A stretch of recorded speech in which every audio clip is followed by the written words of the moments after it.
You're listening to the Unreasonable Fridays Podcast Network. Go ahead, stand up, stand up, stand up. Stand up. Stand up. Stand up. Good afternoon, everyone, and welcome to another episode of AddSpace. I'm your host, Aaron Rand Freeman, but with me, the actual host, the owner, proprietor, the CFO, the CEO, social media maven, head therapist, travel czar, lead designer, cat wrangler, and field custodian. Elise Bacon. What the fuck is a field custodian? I heard somebody say that when they were talking about how characters in like beat 'em ups are field custodians taking out the trash. And I kind of like that. Like, you're just out in front of the building fucking people up. You don't like the way they're loitering and shit. So I was like, a field custodian is a really good way to put like the Streets of Rage people or the Double Dragon folks or the Ninja Turtles whooping everybody's ass left to right. And I'm like, I feel like you throwing someone out from in front of our fictional UNF office buildings like Uncle Phil is not out of the question. It's not out of the realm of possibility. I do believe that I'm the official hands of Unreasonable Fridays. Field custodian. Not in the office custodian. Field custodian. Because you take out the trash. Out in front of the trash. The trash. Also with us. Jailery. Hey, Talk I'm to me. live again. Congratulations on living. Let's go, Let's baby. go. Let's go, baby. I wouldn't go that far. Insert applause sound effect right here for when Aaron does the recording. Beep. Or if you want to make it specific to me, I request ass clapping. Is there a sound effect for ass clap? Well, I mean, now there you guys should have be. now you guys have to talk amongst yourself while I search up ass clapping sound effect. I mean, there's plenty of videos online. Somebody must have taken the audio. I mean, ass clappage. like I do know that like all them audio, like erotic audios, are not actually using actual like sex sounds. They're just Hold, please. sound effects. I feel at the very least there should be some like vintage twerk team ass clapping recordings floating around the internet. All right, we're gonna keep looking, but we did find one. Please continue. Not vintage. Yes, I mean, twerk team is vintage. I was talking to someone else about booty talk, and the pristine pedigree, the cinematic value of booty talk 1 to 100. The Booty Talk universe. I feel like it peaked in the Booty Talk cinematic 19. Booty Talk universe. Let's go. What'd you say in the show? I felt it peaked at Booty Talk 19. It did, but there is some value in them getting to a nice round 100. The back end of it was not as strong as the front end of it, but they needed to get to 100. Are these puns intentional? Yes. I just wanted to know because they were very well placed. Listen, but you also just speak in ass, so like I don't know. Well, I'm a classically trained aesthetician, yeah, and part Right. of it is communicating ass passively, so that you can achieve maximum clarity. I just wanted to make sure. I appreciate it. Is that why your favorite series is Booty Talk, the communication of ass? There is value in booty talk. I could host a 30-minute TED talk about the intrinsic cultural value of booty talk, but that was not pristine porn filmmaking. That was not top end porn filmmaking. It was just consistent, kind of like Supernatural, or you know what I mean? Like it's like on a lot, but it was not the top of the genre. But it has value in having been on for a long time. Though not for nothing, I do feel like it actually did have a lot of cultural value because there was not a lot of actual like Black content that wasn't like quote unquote ebony content or interracial content. It was actual like Black content that was made from a studio that actually had Black people Right. behind the scenes. So Right. Unfortunately, I not the case imagine anymore. many a black porn actor got their start. Black porn originally had, I think it actually had framed my understanding of sexual relationships because there were so few black porn stars that it was like the same 18 niggas fucking each other in the same 5 hotel rooms for like 5 years. And I Not was the same 5 hotels. same 5 hotel rooms and the same 18 niggas in different combinations of each other fucking each other. There was also at least 2 houses.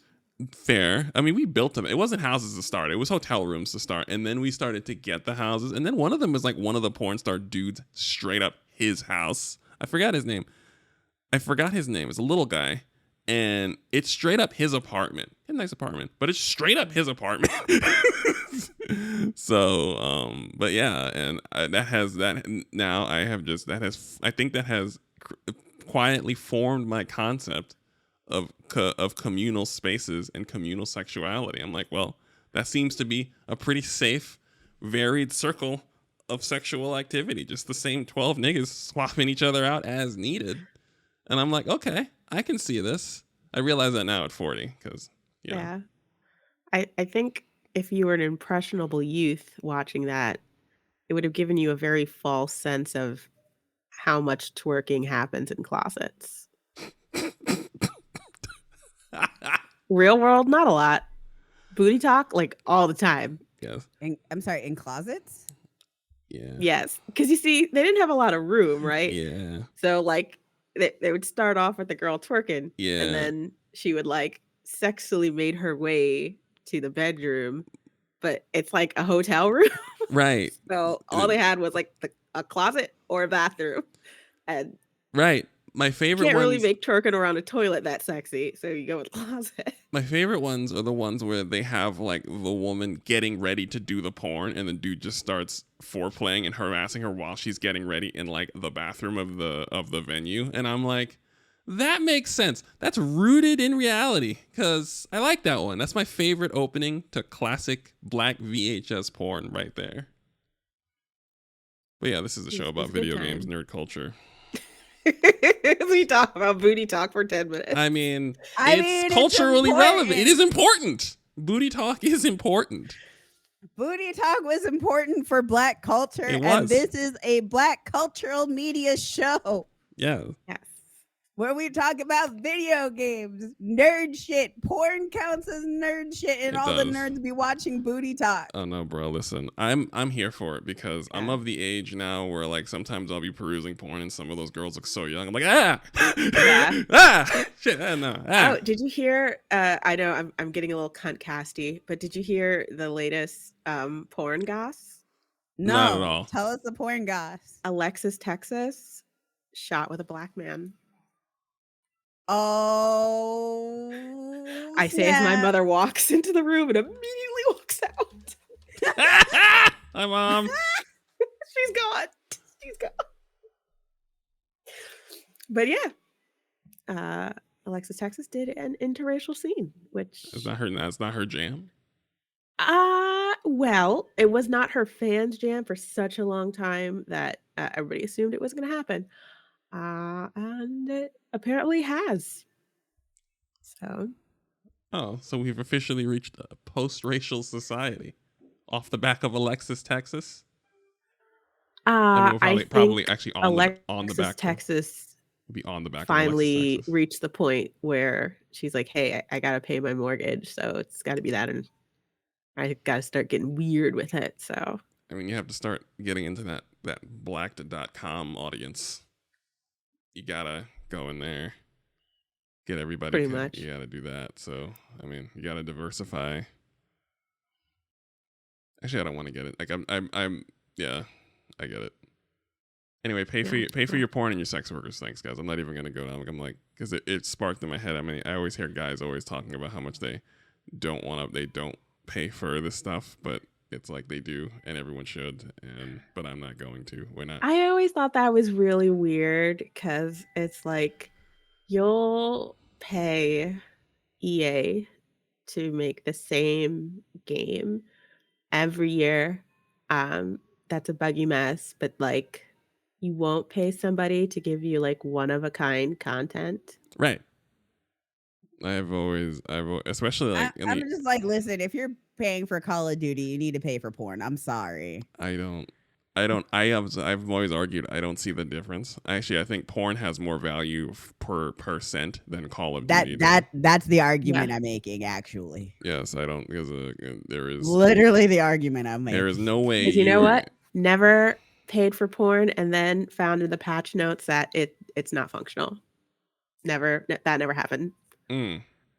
They've never had to patch in a cream pie that I was promised at launch. So you're saying porn as a whole product is infinitely more reliable than any electronic item, any game you can possibly buy, which is true. And even if it's not, you're still going to get a wildly more enjoyable experience out of that product than you would out of whatever's missing in the game, which is true. I feel like paying for somebody's OnlyFans to produce the kind of content that I want to see will be supporting way less horrible work environments than paying for an Activision game. Yes. Yes, yes. That's just, I agree with you. Yeah, because you can't say, oh, I don't pay for porn because I don't support exploitation. But then you're adding money to Bobby Kotick. So right. What are we doing here? Mm-hmm. Guys, pay for your porn. It's of be more consistent. It's of more cultural value than most things you pay for. Just is. So we're gonna say bacon. Or you know what? Find a favorite and subscribe to their Patreon, or whatever. I thought that's what we all like. Paying for porn can be like 14 different things. Just pay for it. Like sometimes you can pay for like individual clips, individual pictures. Just give a sex worker money. Yeah, pay for the product. Just pay for it. I always thought it's better now because you can actually get things like you were saying, you can get custom content. Porn has more value now because you can talk to someone and ask and get. So like that's not something I couldn't ask Janet Jack me shit 15 years ago. Probably still can't. I don't know where she is. So, it's now you can, and that's actually kind of cool. It's like, I understand, like I said, men spend a lot of energy trying to downplay this stuff. Well, it's wasting time, but it's actually pretty cool. Yeah. So. And I also think if you look at all the real people's real bodies instead of what is served to you as optimal bodies in mainstream entertainment, you probably will come off with a better sense of self and higher self-esteem. So we're saying that's the lesson for today's show. We found it in record time. Is that paying for porn has more cultural, spiritual value than paying for video games in most instances. All right. Yeah. Well, now on to the video games. On to the video games. So you've come with some recommendations, stuff that I have actually not heard of. And give us your recommendations, Aaron. So, well, I was just Thirsty Suitors is finally out. And I didn't want to say anything because it was a demo that had come out like 18 months ago. And it's kind of like, I don't know how to describe it. It's kind of like Yakuza, where you're doing a bunch of things. But effectively, it's, somebody said it's queer South Asian Yakuza. And yes, and it is every bit of that. And it's on Game Pass. And even if it wasn't, like, I remember I was playing and I was like, I think Bacon would like this. And I know Nichela would like this. 100%. I like how it's I think Bacon will. Well, that's the thing. It's like, there's a percentage. Like, it's like, I say Bacon is like, I say you were like at 84, right? Just playing it. I was like, we're at 84 out of 100 for Bacon. But like Jayla, we're at like 99 out of 100. Like, this is like a thing I could. Yeah. It was compared to Sayonara Wild Hearts, which is a game I love, even though I'm very bad at it, but I still love it. Especially the soundtrack. If anybody could find that on vinyl for me, I will love you forever. But yeah, it really looks. I love the idea of having an auntie be summoned in a mind palace fight. So yeah, you're like you're interacting with several people, ex friends, ex lovers, and like from all ranges. Like the tutorial character, the tutorial boss you fight is like someone is your boyfriend from third grade who never got over you. So in his head, he hasn't spoken to you in a decade because you like left your small town and came back like several years later. And he has not gotten over you, but he has been planning on winning you back, running fantasies in his head as men do when they are left to their own devices. So he shows up and he's like this muscle monster, kind of like Dudley from Street Fighter, except still mentally 12, but like Dudley from Street Fighter, ready to win you back, and with his muscles and his fashion and his hair and his chest hair that he has now because he's older, and yeah, and then you go inside of his mind, and he is even more insufferable. And usually they make as a comment where someone says if you want to knock a South Asian man down a peg, you just have his mom say a sentence to him. But then we were like, we don't have access to his mother in his mind space. And then the character was like, Jala, she was like, well, I have access to mine. And then you summon your own mother, and she hits him with I do love that. yeah. So that's I kind of love that adversarial dating. Yes. Because that is how I see dating. Yes, that is why I said I was like, this is a 99 out of 100 from Nigella, because these are the stories that you've been telling me for as long as I've known you, except without summons. So this is the interactions you've been having on Twitter, again without summoning. A giant South That's Asian pretty much just 10 minutes on Hinge. My God. Speaking Hinge.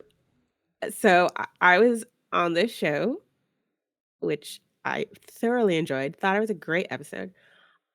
Dude I was talking to, So excited I'm about pretty this. sure he heard the episode and he hasn't talked to me since. Did you direct him towards the episode? Well, I did tell him, oh, I recorded a podcast this afternoon. I had such a good time, and we were talking about it. He was like, oh, well, tell me when it's up. And he like he found everything about me, like digitally, because I was like, I'm not like a phone person, but you can find me on Discord. And I gave him my Discord. My Discord has all my socials on it, so he found like everything about me. So I'm pretty sure. Once you have all your stuff tethered, like it's not hard. I mean, yeah, I have the same thing. People are like, where can I find your stuff? And I'm like, look anywhere. So I was a little hesitant. I was like, oh, let me listen to this. And then, then I realized like, the first thing we talk about is not wanting to date white people. And he was like a 55-year-old white man. And it was very specific in what we were saying, because you didn't want somebody doing a ukulele cover of like a soul classic, because that is horrifying. So I feel like it wasn't like, maybe he focused too much on like the whiteness of that. But yeah, he was I mean, you understand though, like that white folks ain't trying to hear that, because I mean, one thing. Well, let me go on, please. I was just gonna say, like, if he can't handle me at making fun of Fall Out Boy, who wasn't the one for me? Because I'm so much worse. I mean, it's one of those things is when you talk about one of the problems, and I think one of the problems that white folks have in interacting with black folks is their characterizations of us are woefully off, have been for decades. But when we say something about a white person, it's always spot on, center mass. And they screech. They are the loudest hit dogs in the yard, and it's just and you can tell that it doesn't sit well with them. That just any group of random Negroes can call out your white ass from millions of miles away, sight unseen, and it's just like, sorry. Yeah, and I felt like, oh, should I text him? Because it's like, do I just let him gracefully ghost me as is his plan? But I also always feel like, did he just like have a heart attack and die? But then I'm like, okay, if he did have a heart attack and die, like if I send him the text like, hey, are you ghosting me or are you dead? Like either way, I'm not getting an answer. So I just decided, You know what my favorite thing is what if he listens to this episode? And then the embarrassment sets in. because it's gonna right regardless of if it's his intention or not, that embarrassment will set in. And I think that's funny. That's what you get for not texting a bitch back. I mean, like I'm not like super broken up about the loss of this prospect is all I'm saying. It's fine. All I'm saying is that it was like we had some tame conversation. If they can't handle you at your most ADHD, then what good are they? I mean, you really did. You just talked a little bit about some band lore and Mortal Kombat for an hour and a half. Like you didn't go. We weren't really in the deep end. Yeah. So I'm wondering, what was it? Was it the band stuff, or was it, oh God, why does she know so much about Mortal Kombat? Because I wasn't even at my worst. Why don't they know so much about Mortal Kombat? Right. That's my question. Right. Both of these things should draw you in. If they do not, then you are a coward. They should draw you in. I can learn more about Mortal Kombat from this person. Oh. Exactly. Oh. If you can't handle me at my I used to write Mortal Kombat fan fiction, you don't deserve me at, well, whatever my best is. Which I am trying at. I feel like that is up there on your best. So. Yeah. I see nothing wrong with Mortal Kombat fan fiction. It's quite delightful to find out. It was quite delightful to find out that you used to write Mortal Kombat fan fiction. And I maintain there is no way it is worse than the Mortal Kombat fiction in general. There is just no way that it is worse. It's not possible. Well, if it was like Mpreg Mortal Kombat fan fiction, that would have been worse. Die laughing. Still not worse, but would die. I'm going to open like an internet tomb, but for the girls who get it, remember Y Gallery and how popular Mortal Kombat used to be on Y Gallery? Oh my God. Najela. Why? I got kicked off of Y Gallery. Najela. How do you know what? Never mind. What other recommendations do you have, Aaron? Oh shoot. I do have some. Hold on, wait, no, I don't. I just been playing Alan Wake for a week, and it is my game of the year. Do you think it was worth the 13-year wait? Easily. It might be the best survival horror game I've ever played, but I gotta get to the end of it. It's definitely the most it's the most comfortable with itself I've ever played. So it's what makes it scarier is that there are moments of extreme Finnish humor stretched out to the point where like you'll be dealing with like the shadow murder people from Alan Wake, but then as you understand who they are, it seems as though they're just a bunch of drunken Finnish guys in the Pacific Northwest. Except when they're Satan's favorite football team. And the disparity between both of those things means there are times where your guard goes all the way down. Like between all the lore and all the goofiness, your guard goes all the way down. And then all of a sudden you're in the woods, in the rain, in the dark, and there's like a well and 50 fucking demons are coming out of it and running at you. And you're just like, oh shit. And the ability for it to do that is really across the entire game is really good. Also, it nails bad writing so well that I've seen some reviews of it where the actual writers of the review are offended because they write like Alan Wake and they don't like a whole game that is like you understand, like when you're reading bad writing from someone who is trying to do something good, you stumble upon a good line, a good story beat, a good character. Alan Wake is consistently the worst, the corniest white male writer possible. Straight line for line, everything he says, whole time. And it's intentional because he's 100% Alan Wake terrible.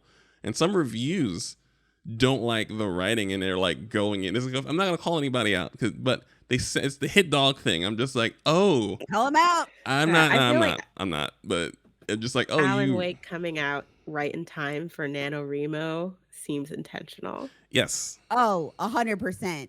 100%. Yes. Also, Easily. Oh, NaNoWriMo, for people who don't know, is National Novel Writing Month. You're supposed to try to write a novel or 50,000 words in 30 days. yes. Also, their treatment of Saga Anderson is fascinating because they do not do the Forspoken thing where they speak for Black Americanness at all. She is Black and Swedish. So they speak from the position of a Black Swedish person. And her daughter and their Blackness is rooted in Black Swede. So like the things that her daughter likes are like Black Swedish things, Finnish things. Like, you know what I mean?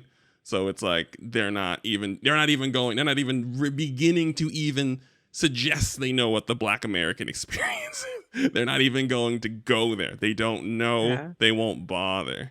So it's I wanted to know, how was that? How do they deal with because is it 2 characters or multiple characters you get to play as? you play as Alan Wake and you play as Saga Anderson. You go Because I saw 15 minutes of gameplay, like, preview, and I was like, where's Alan Wake? You can play. So the thing is, there's a chunk after the first 2 hours of the game. You can play as Alan Wake straight through the conclusion of the game, or you can play as Saga Anderson straight through the conclusion of the game. And you can skip bits if you want. So I believe you can go through the game as just Alan Wake and get to the end and comment, or you can bounce back and forth and make the game longer, or you can kind of push through to the end and just play as Alan Wake or just play as Saga Anderson. So like what I've been doing is every time there's a chapter end, I go and I switch characters back and forth. So, but you don't have to do that. So you can play as much as Alan Wake or as much as Saga Anderson as you can manage for at least 4/5 of the game. Oh, that's pretty cool. Yeah, because Alan Wake is like, there's a whole thing about him being in the dark place from Alan Wake, and then Saga's on the other side. So Saga's in Resident Evil 4, and Alan Wake is in Silent Hill, and they're trying to sort each other out. So yeah, it's actually it's a very interesting system. And are there a lot of Control references in Alan Wake 2? Yes. There is a lot of references to Remedy things in Alan Wake. Like, they go as far as to even figure out a way to get the Quantum Break references in there, even though Microsoft owns Quantum Break. So, yeah, Remedy did Quantum Break for Microsoft moons ago. Yeah. And they don't own it, so they can't mention it. So what they did was they have the main character from Quantum Break appear as the sheriff of Bright Falls. And he gets plucked into the nether realm, and he's having a different thing where he's discovering that every time he dreams, he's a different version of himself in a different timeline, trying to piece it all together. And he's describing the events from Quantum Break on a chalkboard, trying to figure out what's going on everywhere. And like, if you know Quantum Break, he's just like, he's got the notes and he's like, polyhedrons, what? And then he's like, and then he's like, who is the red-haired woman, in all caps, you know what I mean? And it's like, it's Beth Wilder! And if you're a fan, if you know Quantum Break, you're like, yes! And then just wrote like 4 things on a chalkboard and is the dude. And he just keeps, and he's like understanding that he, and if you remember Quantum Break, one of the questions was, if your character keeps manipulating time, what can go wrong? And then somebody explained that you might be making millions of versions of yourself by manipulating time to essentially dunk on everybody like Bayonetta. This is not free. So it makes sense that he appears as the sheriff in Alan Wake, as he might be a fixed point in time. There's always going to be the dude from Quantum Break now everywhere. Because, he stopped the end of time, but he kind of spent too much time in 360 dunking on everybody with time. So again, everything is referenced. Max Payne is referenced. Max Payne 1 is referenced. Max Payne 2 is referenced. Every single thing is referenced. But aren't they in the Pacific Northwest, and Max Payne takes place in like Hoboken and then like all over the world? Max Payne takes place in New York, right? But Alan Wake takes place wherever the fuck Max Payne feels like. Rockstar took him to Brazil and he shot up the entire country, but that's a whole aside. You don't tell Max Payne what?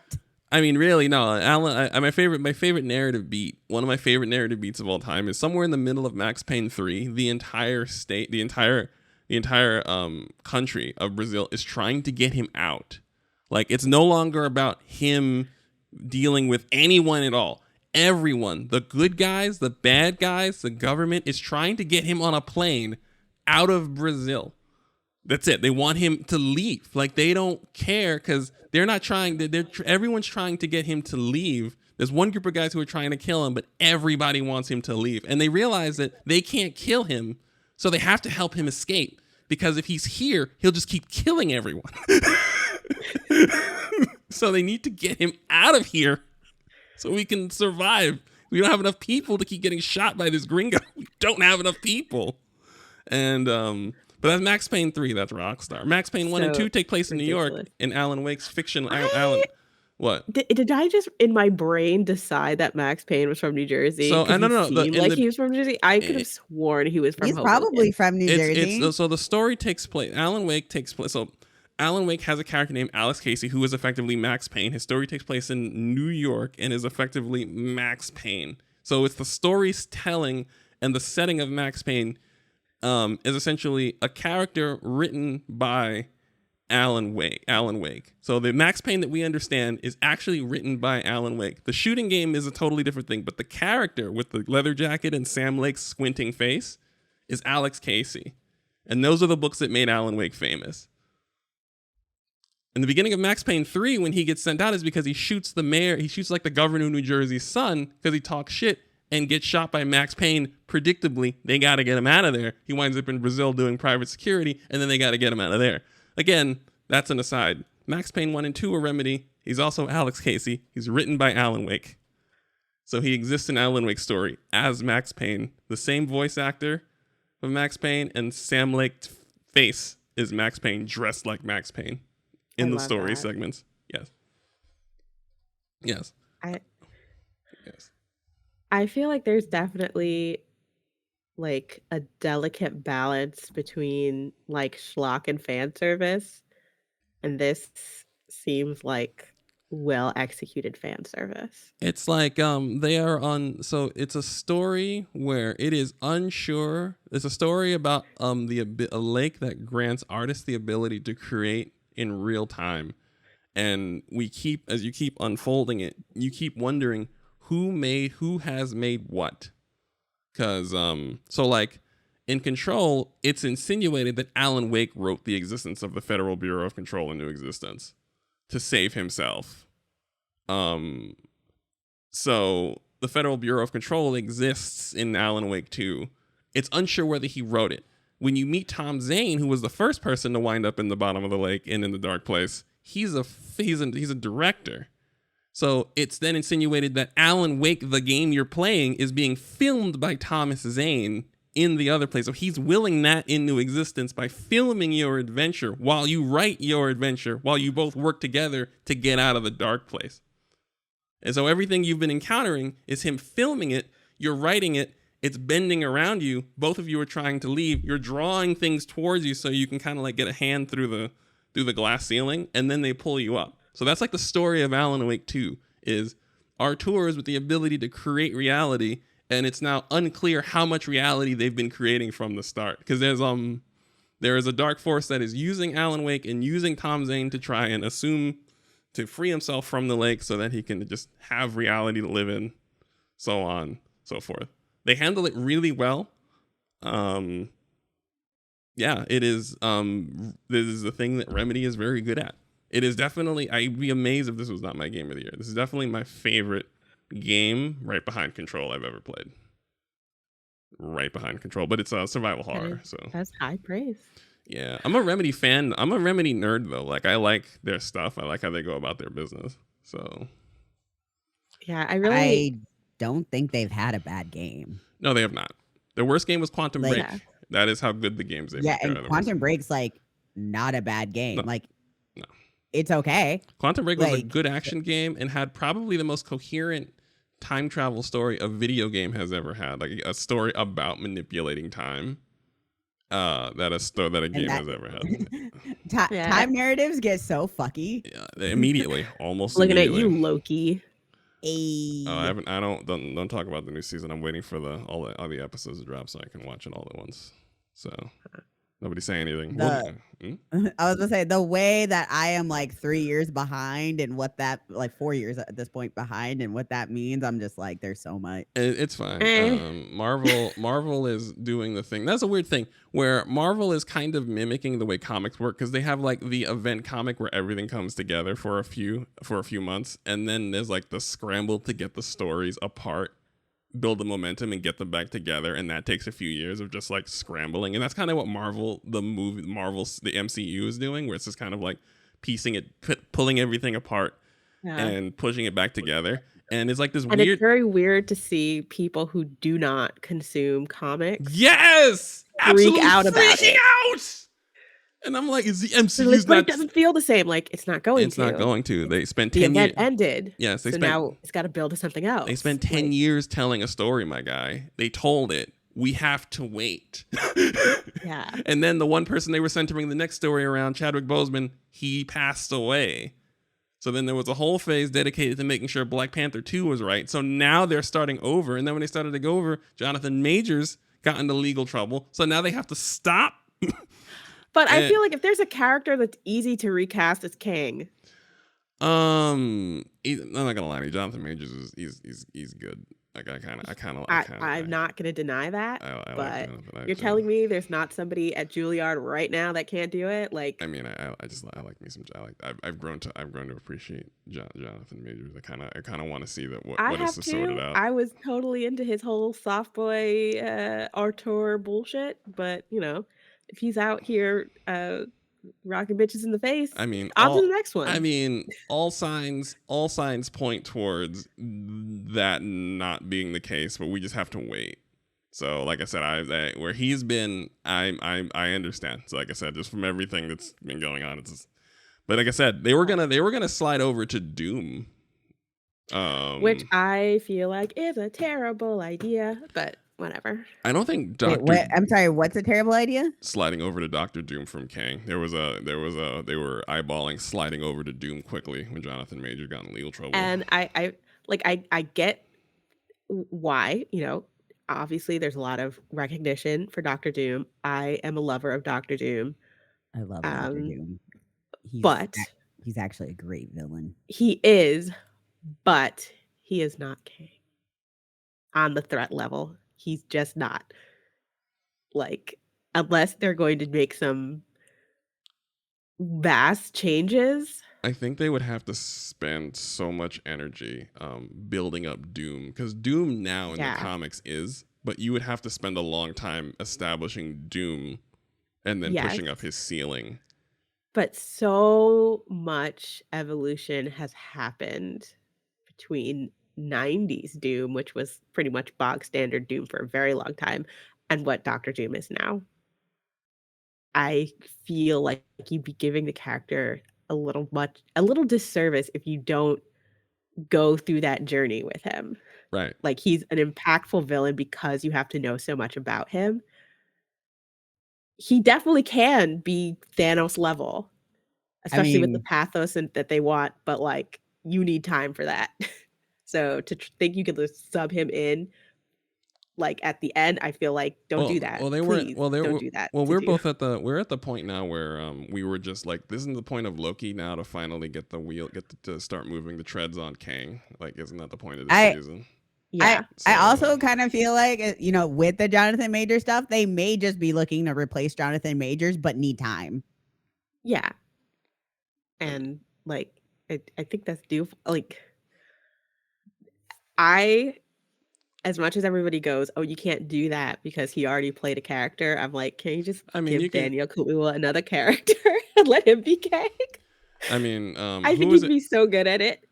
I mean, he was already, but he was already like, he's like really forward facing. You know who they have? I forgot the name of the actor. It's the African actor that played Martin Luther King. Yes.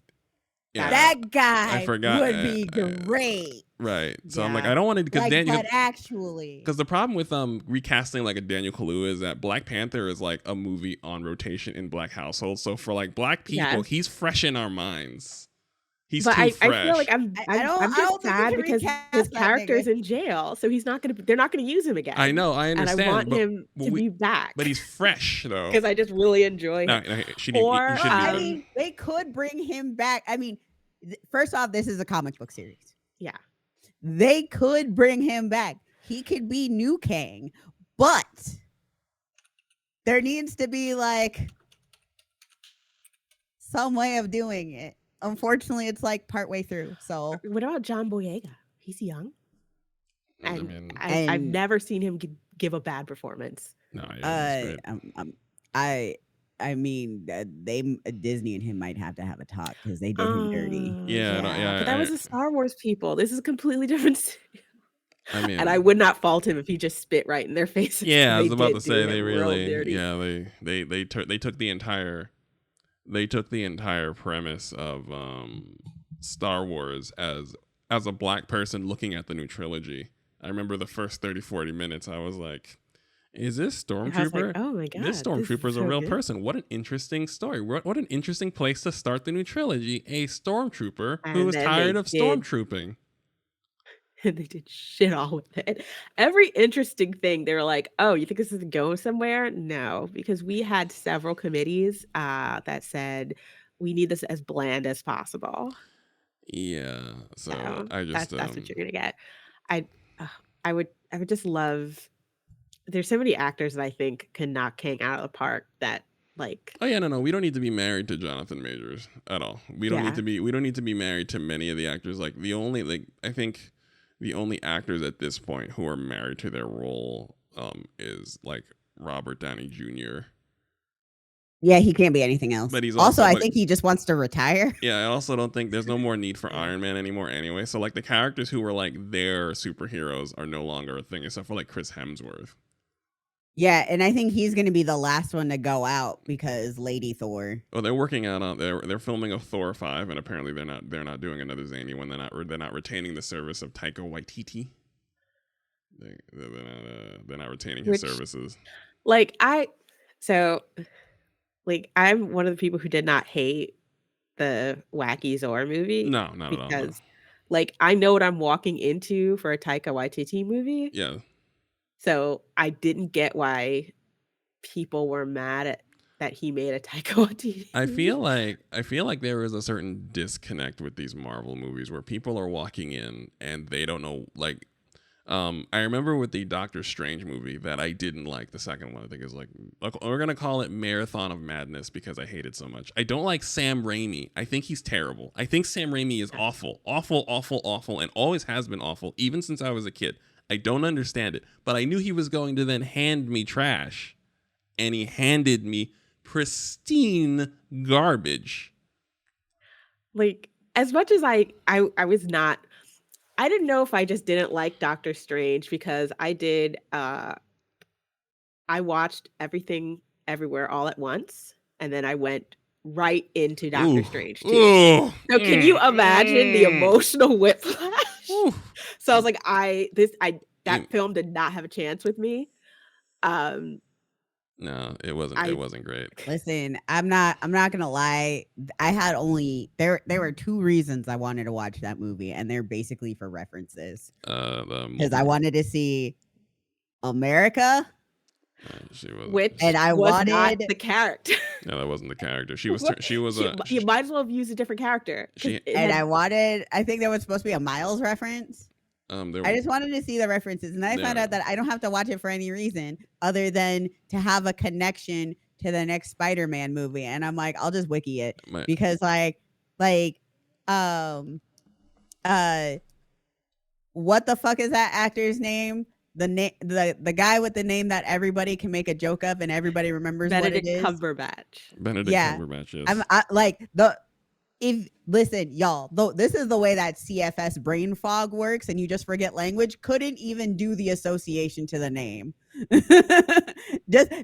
Language did not exist.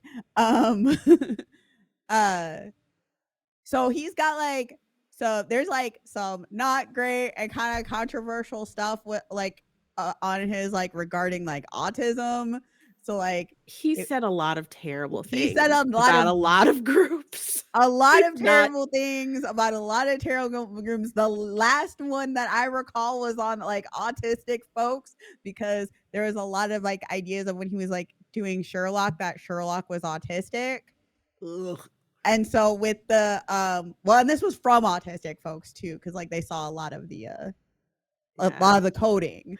And of course there was Sherlock like, was garbage. and then there was also the queer baiting with that show, and he said some like really kind of not kind of homophobic shit in that with that too as well in response. It wasn't great. He should never have said anything. Um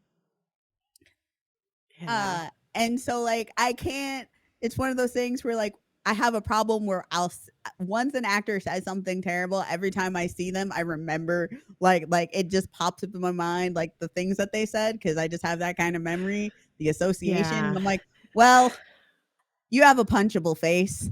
um and then it was Yeah. and then He's not. it was a Sam Raimi movie, and you know I like garbage, but that is not my kind of garbage. Like it's not entertaining garbage. It wasn't an entertaining. It wasn't entertaining garbage. No. And Sam. like it was a very pretty movie. Yeah. I mean, they had some great visuals. I loved Zombie Strange. I loved the notes fight scene. There were some good things around just a movie that feels like a half an hour of it got cut out, Well, and they did not bother to explain what was missing. it also like I think he's a fine Doctor Strange, but they didn't get rid of the Orientalism problem with Doctor Strange. No. So it all just feels bad. It feels bad Yeah. like watching that white boy who can't fight on the Netflix show, like Marvel's TV series. Yes. Iron Fist. Iron Fist, thank you. But Like I it think felt like they that kind of messed up bad. with the MCU with Doctor Strange, because that character, he has a good like grounding if you know the story of him and his sister and how, he just couldn't save her, and like, Yes, it's really great. but then they were like, oh, we're gonna skip that and just make it that there is no universe where this chick wants him, and that makes him big sad. And I'm just like, It's one of those things where because Benedict Cumberbatch seems to be a little bit of a dick, that it works. He's a Because bit of a dick. He's a bit of a dick, and so is Stephen Strange, and they're like 1-to-1 in a way that I appreciate Doctor Strange and them. I appreciate the casting. It's accidentally really forward thinking in the worst way. So I don't mind Doctor Strange because I feel like Benedict Cumberbatch would also he would hand wave anyone calling out the fact that he is the master of super Buddhism while being as English as possible with his American accent. You know what I mean? Like, yeah. And he'd be like pish posh and then disappear. And so would Benedict Cumberbatch drive away in his Ferrari. Like both of those characters would hand wave it and then disappear. So it works because of the context. I feel like the previous phases post Thanos had major pacing issues. Like it was good that, they gave us some more Scarlet Witch in the show. But then all that development in the show, they were like, oh, guess what? She's like a different character now. We gave you 4 minutes and the screen went red. So now she's a baddie. And I was just like, that is total whiplash. It is because Sam Raimi said he admitted he didn't follow the entire story up until this point. Like he actively said he wasn't. Like they were like, did you research the rest of the MCU up until this point, the shows and stuff? And he was like, nah, because he's a dick. And he's terrible. But at least I appreciate him for just being like, nah, I didn't. I was freestyling it. How'd I do? I was off the dome. I feel like, he gave us as much Sam Raimi touches as he could get. He absolutely did. Like he can't be Midnight Meat Train Sam Raimi, which is, I think, Sam Raimi at his best. Like I want it dark, I want it weird. Give me Evil Dead, like that. That is what I want out of a Sam Raimi. Not that I didn't appreciate the Sam Raimi Spider-Mans. They weren't what good. They were in their time. Good. serviceable. I'm gonna tell you right now, I didn't like him in real time. We were just the only food we had. We just had cafeteria pizza, bro, and I was eating it. I remember walking out Sucked. of Spider-Man 2 thinking superhero movies can be good. I remember thoroughly enjoying that. Yes. Wait, which Spider-Man one? 2. Spider-Man 2, that was my favorite one. No, I'm trying to remember which one. Oh, that is basically the one where Mary Jane just sucks the air out of every scene. But No. Okay, first off, which Peter? Oh, Tobey Maguire. Yeah, Tobey Maguire. Okay, Tobey Maguire, the second Tobey Maguire Spider-Man. Okay, I have it placed. Yes. Okay. Yeah, we don't. It's funny because we really only talk about the Tobey Maguire Spider-Man movies because they haven't aged well, and the Tom Holland Spider-Man movies because we like Tom Holland, and I actually like Andrew Garfield, but he's right in the middle, so no one ever brings him up. So we're only ever talking about Tobey Maguire. Andrew Garfield was a great Spider-Man in terrible movies. Yeah. Yes. It's so funny because like I was like watching and I was like, oh, I actually really like this Spider-Man. Yes. Like I remember like I like the Amazing Spider-Man movies because of Garfield. Like specifically because I love Andrew Garfield in that role, but the movie that he's in, it's kind of how I feel about Jonah Hex. We got a great Jonah Hex and a terrible Jonah Hex movie. Yes. Andrew Garfield was the best New Yorker out of all the Peter Parkers because Tobey Maguire was not anybody. He was a white actor on set. And Tom Holland is so earnest, but he's not from New York. He's just Tom Holland, and we love his cute face and pinch his cheeks. But he's not from New York. Peter Parker is not from New York. Tom Holland looks like a kid who moved to New York. Right. A kid who moved to New York. If he uses and is navigating New York. And that's fine, actually. It's fine. If Tom Holland used his English accent as Peter Parker, no one would say anything. Like if he was just English Peter Parker living in New York and it was just Peter and it was just we wouldn't mind it, but he's about 10 feet away from it. He's also delightful and a good actor, and it's fine. We love him. And also, it still cracks me up the fact that he can't keep his mouth shut, and so they keep he has to act without knowing what he's acting. Yeah. And that's gonna be great on his resume as he grows up, and like. As he grows up, that man is like 26 years old. Yeah, no, he's an adult. I think you need to understand I am 37. I know, but like we met him. He is also an adult. We met him like at 20, and then the pen. I'm sure he got older. He looks the same. When he hits 30, his face will change, and I'll acknowledge he's an adult. Like I don't make the rules. I mean, it's true. At 40, I consider I don't know what this biological thing that like changes the way my vision works, but like it's just I'm like you're a child. I think you have the right idea. Like I consider like the age of babies has gone up to like 32 now for me. Like it's like where, oh my God, I just want you to do really well and save some money and eat 3 meals a day. And this is like, I'm talking like a 27-year-old human being. Yeah. You know what I mean? So it's like, I don't know. I guess, like I said, it's one of the things our elders says is that your idea of what is old and what is young will change. And we were like, pish posh, Gramps, and then we kicked them down the stairs. I'm old now. Right. And then it is so hard for me. From now, you're looking. We talked about this is like 4 episodes where we talked about this, but like, I'm sorry. I right now have an 18-year-old in my house, and she'll say like, "Oh my God, that's for old people." And for me, old people, like, you mean like a 70-year-old, 80-year-old? And she's like, no, you right now, you are the old people. And I'm like, yes, because you are a fetus to me. This makes sense. Right. I'm getting it. it. You don't know things. I was talking. I said I was sitting there playing a game, Destiny. I was playing with some of my younger clanmates, and I said, I think I'm going to get this RoboCop game on sale for Black Friday. And then the first response is, what's RoboCop? And I said, and I stopped for a second. I said, before I said anything, I wasn't going to make a joke because I was like,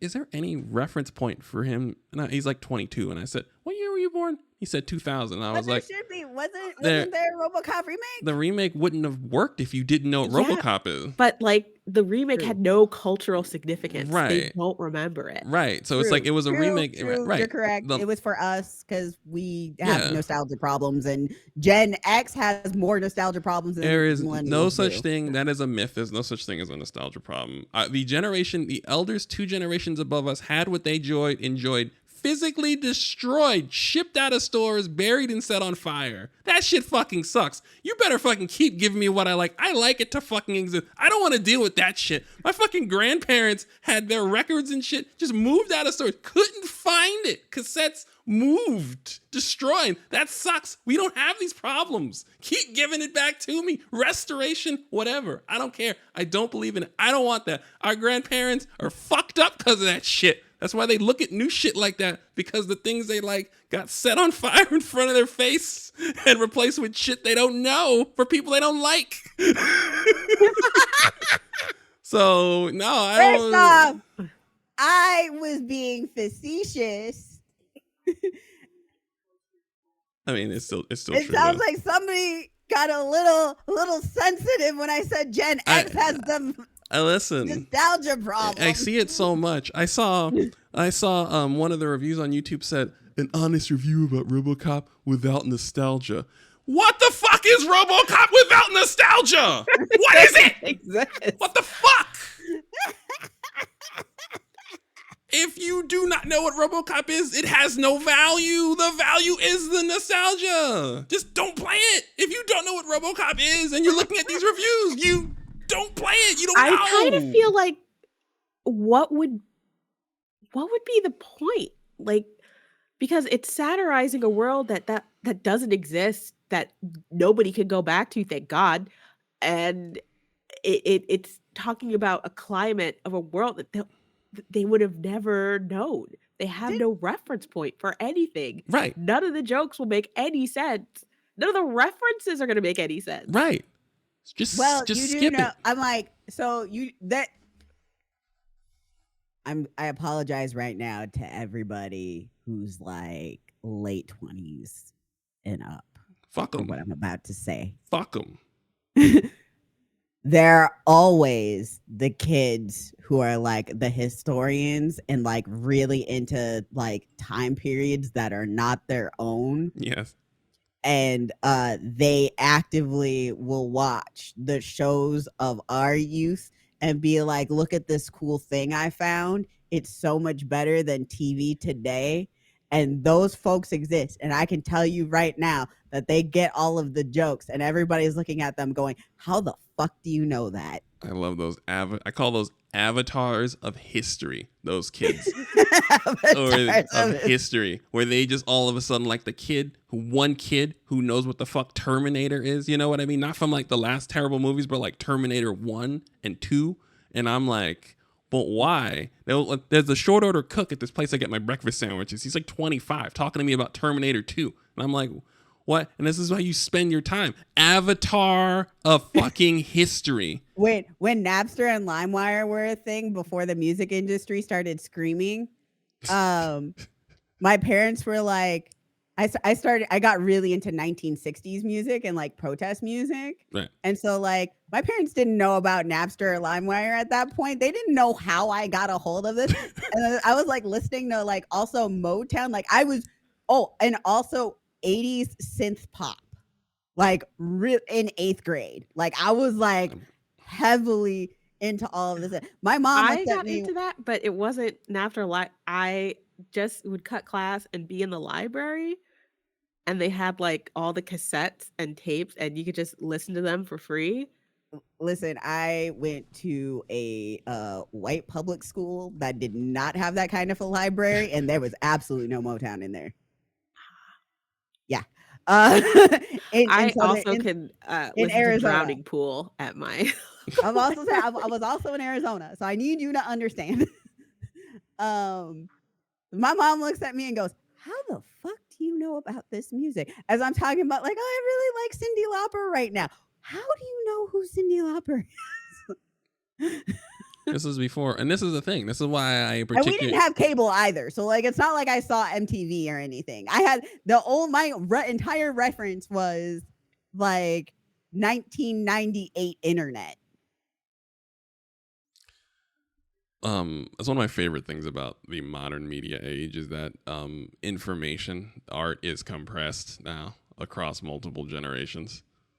So now everyone kind of has access to everything, so we don't have to suffer the issues that some of our elders did. What we like not only exists comfortably in perpetuity, but also gets reintroduced to us every few years. So we just don't have these. We just don't have those issues, and God bless it.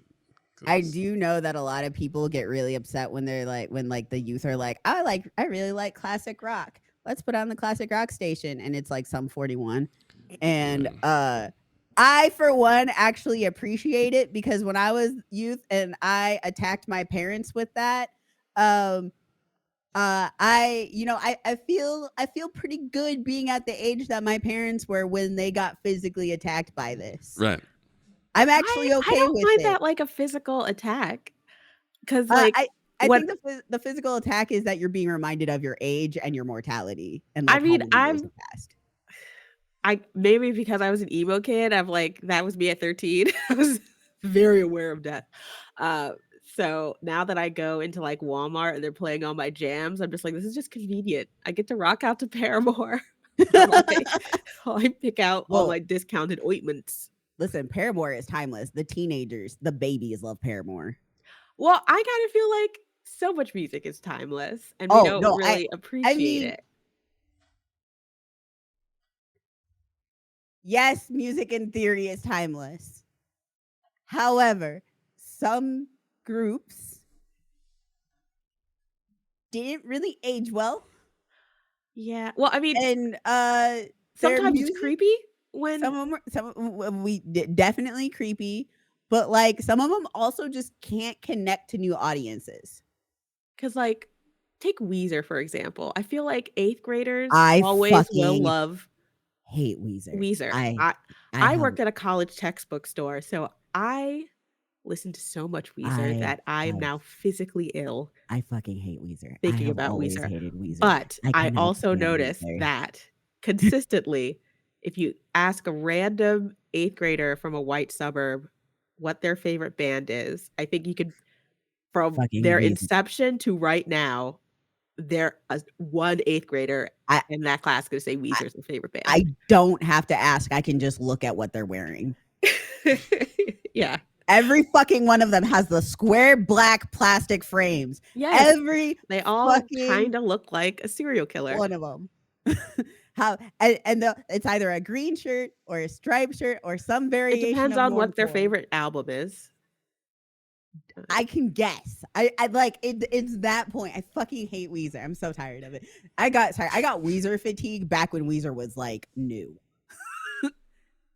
Yeah, but I kind of, as much as I'm not on like the Weezer train, and I like honestly some of their newer music, I feel like they have to be fucking with us. I can't believe they have newer music, but yes, they so much of it. Like they never stop. River Cuomo he just chats it up.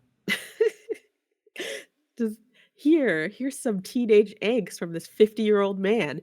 But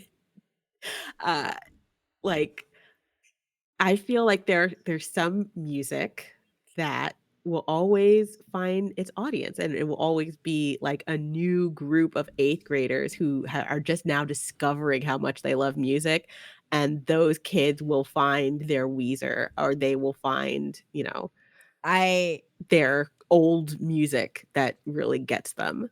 Oh yeah, no, I agree. I just don't think that all of those like groups are able to connect to younger audiences, even like though sometimes I gotta say it gets creepy when you, as an older fan that's the same age as the band, you go to a show and it's full of children. Sometimes I'm like, I don't like the way this feels. Like I didn't go to the last Panic at the Disco show for obvious reasons, but the last show I went to, I was like surrounded by like youthful Taylor Swift fans.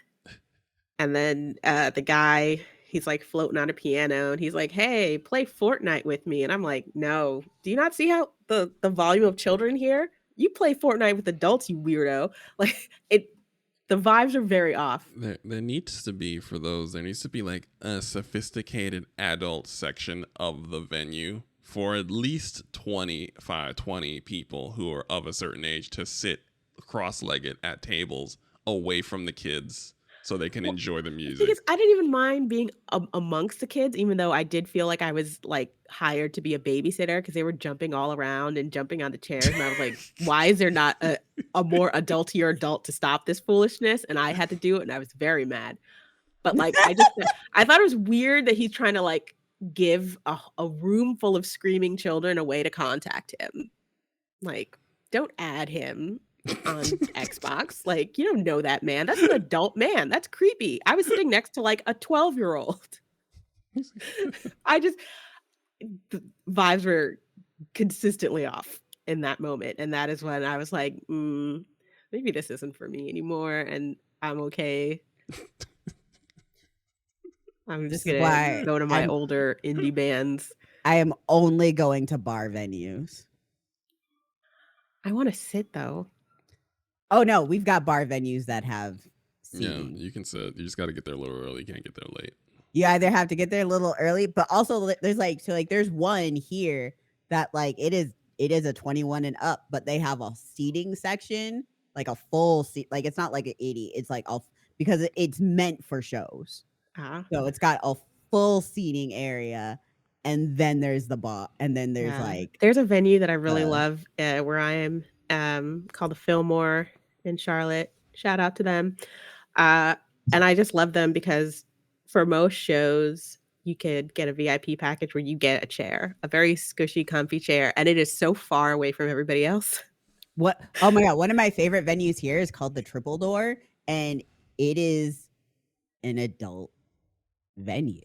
And it's great because like there's a food, there's two stages, because one of them is more for like an open like mic night sort of thing, or like just like more intimate shows, and then the other is like the theater part, but like you can have food and drinks, and the Triple Door is a bar and lounge. It's a very fucking expensive, extremely classy bar and lounge, but that place is like, it's got one of the best sound systems. It's wonderfully ventilated. The food is great. The drinks are bomb, and there's no children.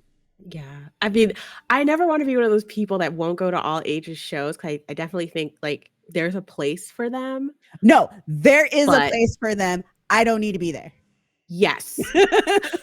That I'm so with you with that, because I also feel like at this point in my life, like also, I can't watch you struggle through your career. Like I went and saw this band that I really like, but like literally I have more Twitter followers than them. Like they are very like the best underground. No, but I when love that. they did a show at a record store, so like I had to stand the whole time, and I was like, I can't do this anymore. Like if I was 20, I would have loved it. Right now, I want to sit. I am thankful for all the record stores that put out seats for people like me who have no back. Yeah, and I was like, I want to go home now. I'm tired. Actually, I've just started going. I'm starting to go up and just be like, do you have disabled seating? And that solves the problem real fast. I don't have like the placard or anything. So. I don't either. Oh, okay. Maybe I should do that. They find a chair. Yeah, it's not a thing anybody's gonna argue with reasonably. Some people might, but you'd have to be in the wherever. Yeah, you'd have to be in the right venue full of dickheads for them to argue. Because I remember when I saw My Chemical Romance, like then you can be like a white person and complain on social media. It was like stadium seating, and I didn't realize that meant like really steep. And while like I was pretty heeled up, like I wasn't using any like assistance or anything, but I definitely was about to tumble down the thing. And the lady was like, "Oh, are you?" Then she's trying to send me to like the handicap or accessible seating, and I was like, "Oh no, I have a regular ticket." And she's like, "Why didn't you just get accessible seating?"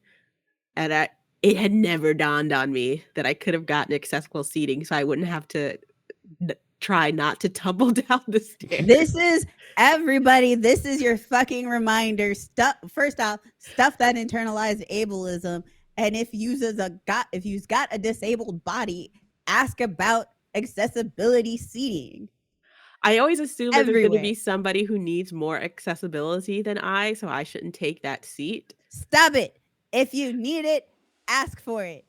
Grounded. You're grounded. Yeah, because also like when I got to see Fall Out Boy, that was more of what I did to myself than what my body was doing. But like I stood out in like the burning heat, because I'm an idiot, and I brought like one bottle of water because I didn't want to buy a bottle of water when I got inside because I was like, that's how they get you. It's gonna be overpriced. So I stood in like the blazing sun for like 3 hours. Like I still have that tan, and that was like in June. And Not when you I carry didn't the tan for 5 months. So I realized like, oh, they're gonna search my bag. I could bring in the water, but I also brought some alcoholic beverages. So I downed those real quick. Ma'am. And then I sat in the sun or stood in the sun for 3 hours online. Also took an edible. So by the time I got to the stairs, bad decisions. yeah, I was so dehydrated, but I was like, but I drank and I should have think. But like I nearly fainted. Like I finally got in. I'm like, ooh, I'm so happy. And like a security guard had to like catch me because they were like, are you okay? And I'm like, no, don't kick me out. I want to see the show. And so they had to put me on like a little cart and they drove me to my seat because they were like, yeah, don't walk. And they just gave me water. And they're like, well, how many bottles of water did you drink? And I was like, oh, I didn't open my water yet. And they're like, you have water and you just didn't drink it? And I was like, well, because, you can only bring in one bottle of water. Police in jail. I felt like the biggest ass. And then they kept on like checking on me during the show, like, hey, don't die in our venue. I mean, but I did get a ride to my seat and I felt very important. I mean, I'm not gonna lie.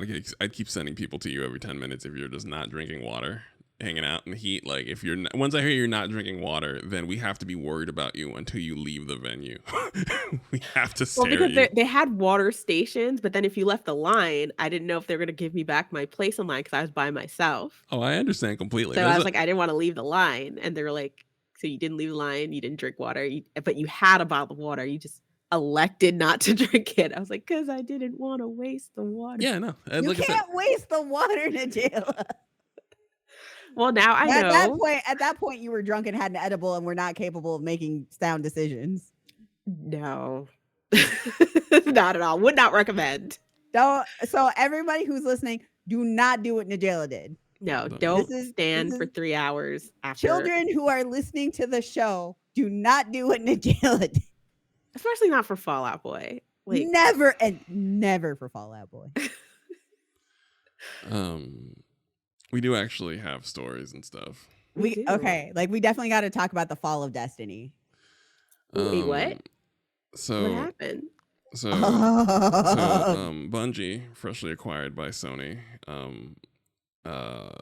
they had a series of layoffs that I believe is now up around 200 now. Like it was at 100 on the one day. And we're talking about a series of layoffs that's happened over the course of 3 days. Right. So out of nowhere, people are pulling into work on Monday and they're just like not having access to the building, not having access to their computers. They're logged out and everything, finding out that they're fired in some cases via Twitter, sometimes, via email. Some people are getting called into mysterious meetings. Some people are getting, so it's just like people are just coming into work and it's just chaos.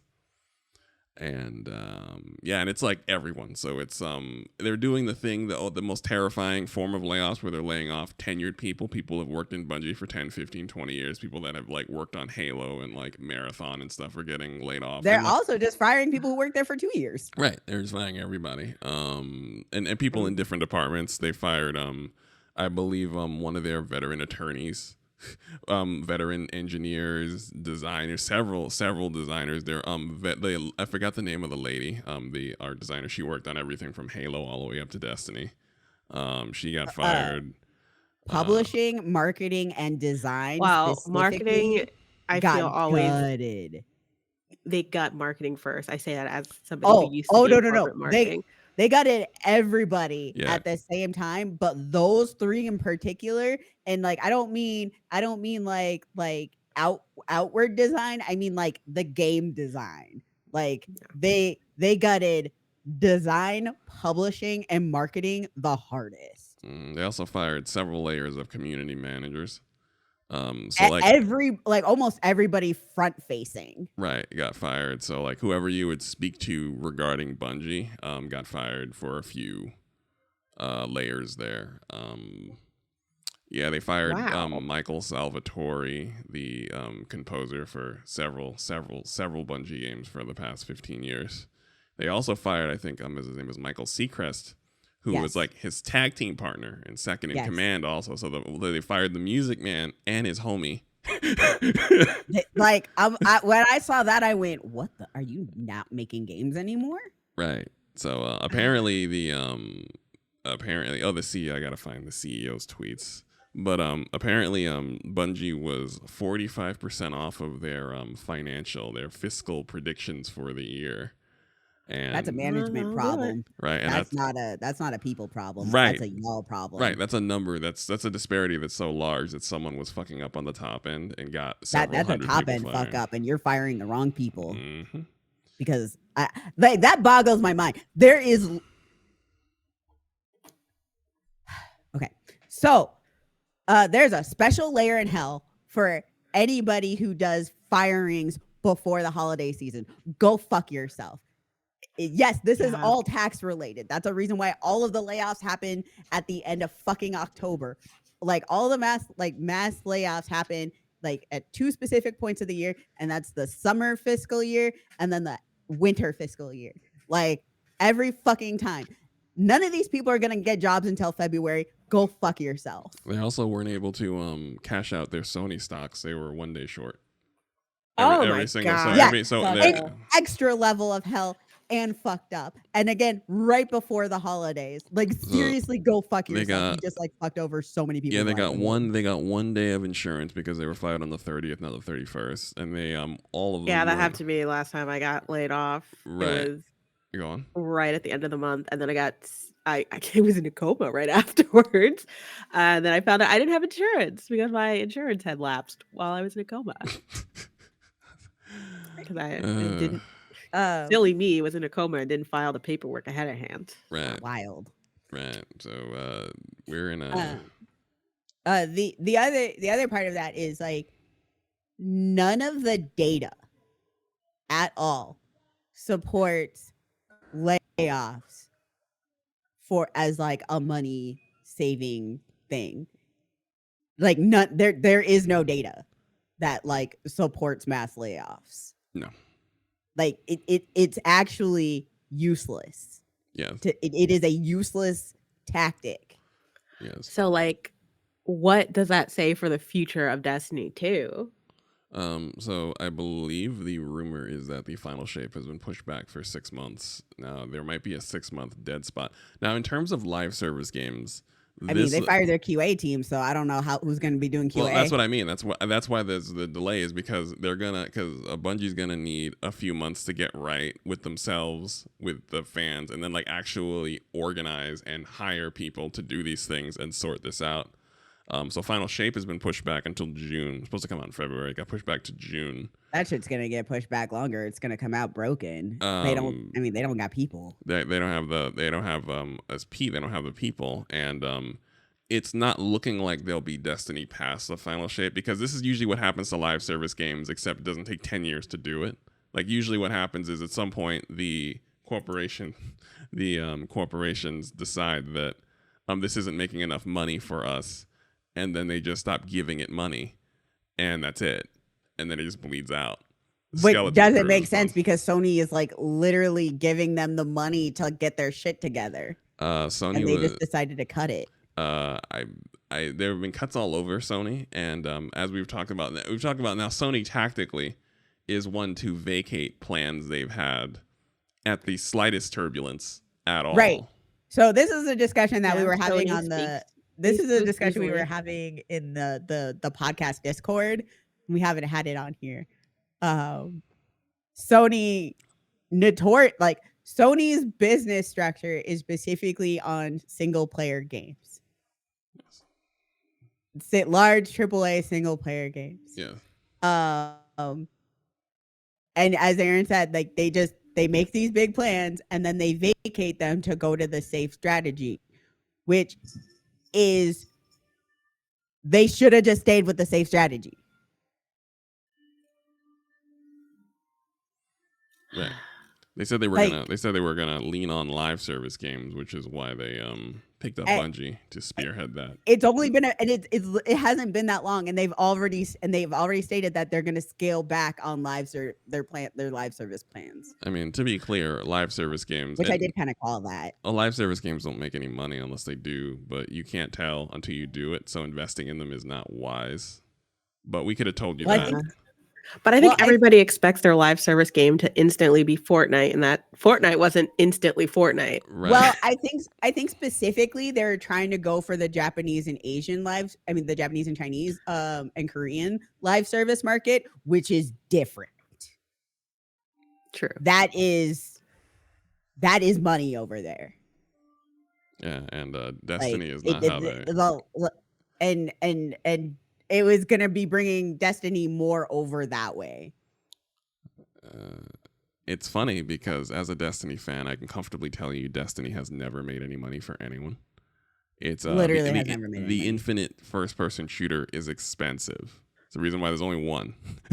And if they had a subscription service, listen, Destiny players are also now. This is the thing because I don't want to I almost want to space out some of the nuances of this conversation because the Destiny player base is constantly it's constantly suspicious of Bungie for predatory pricing on things, and outside of Didn't they have like a loot box fiasco a couple years back? Yeah, when they first when everybody had a loot box fiasco. Sorry, I have a thing with the loot box. I have an active irritation with the loot box fiasco. Continue. Right.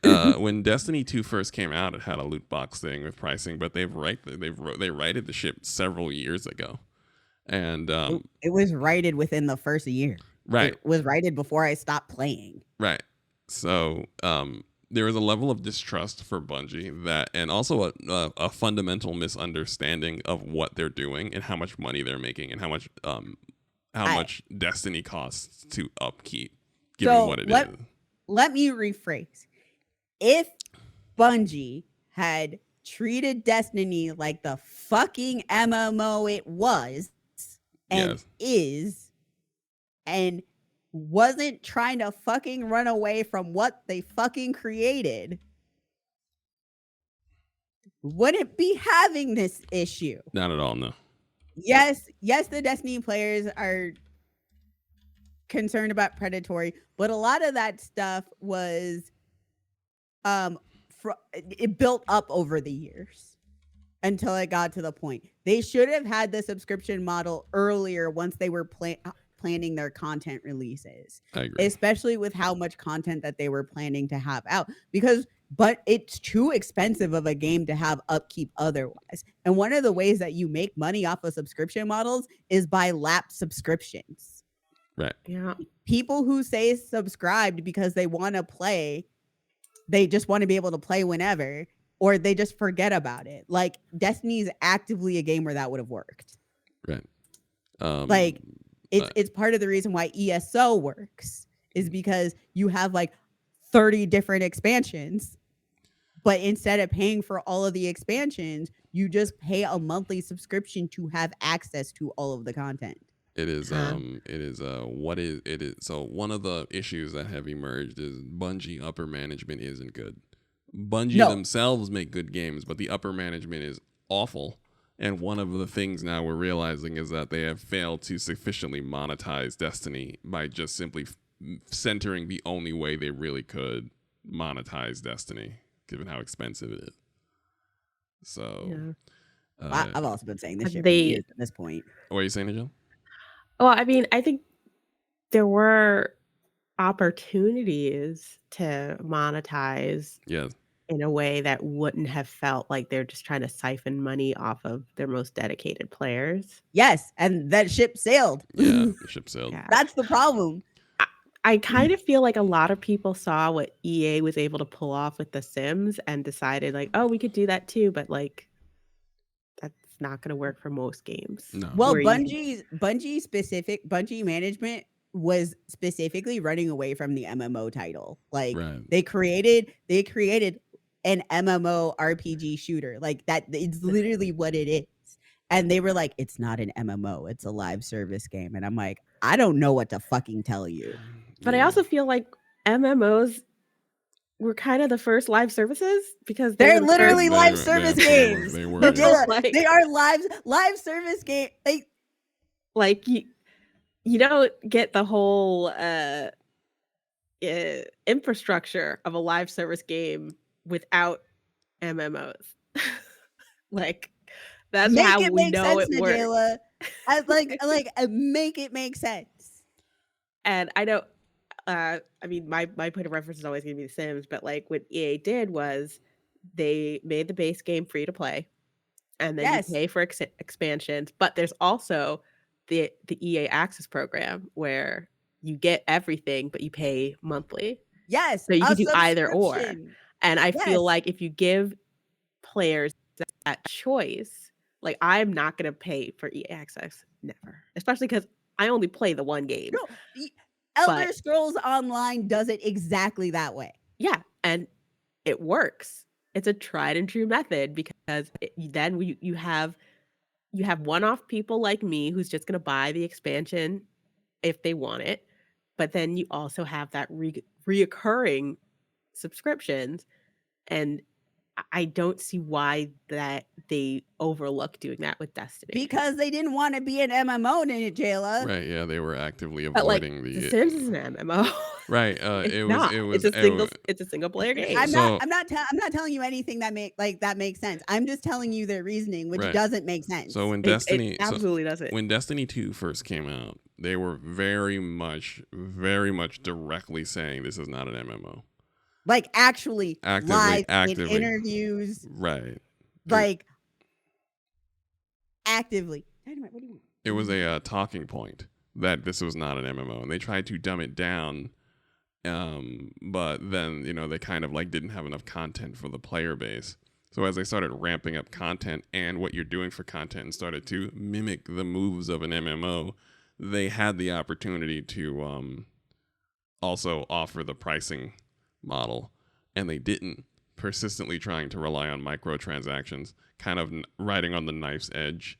Well, also doing $70 expansions. Right. So they weren't Yeah. they weren't charging enough for the expansions themselves. Weren't expensive. They were not, and then they were relying on like I mean, microtransactions. $70 expansions are pretty pricey. Are they?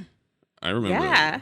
$70. So like Elder Scrolls, aren't their expansions 50? And I know Mortal Kombat, their expansions were 50. For a So whole- Final Fantasy's expansions are about 60 to 70, but they come out every 2 years. So it's literally like 2 years of content.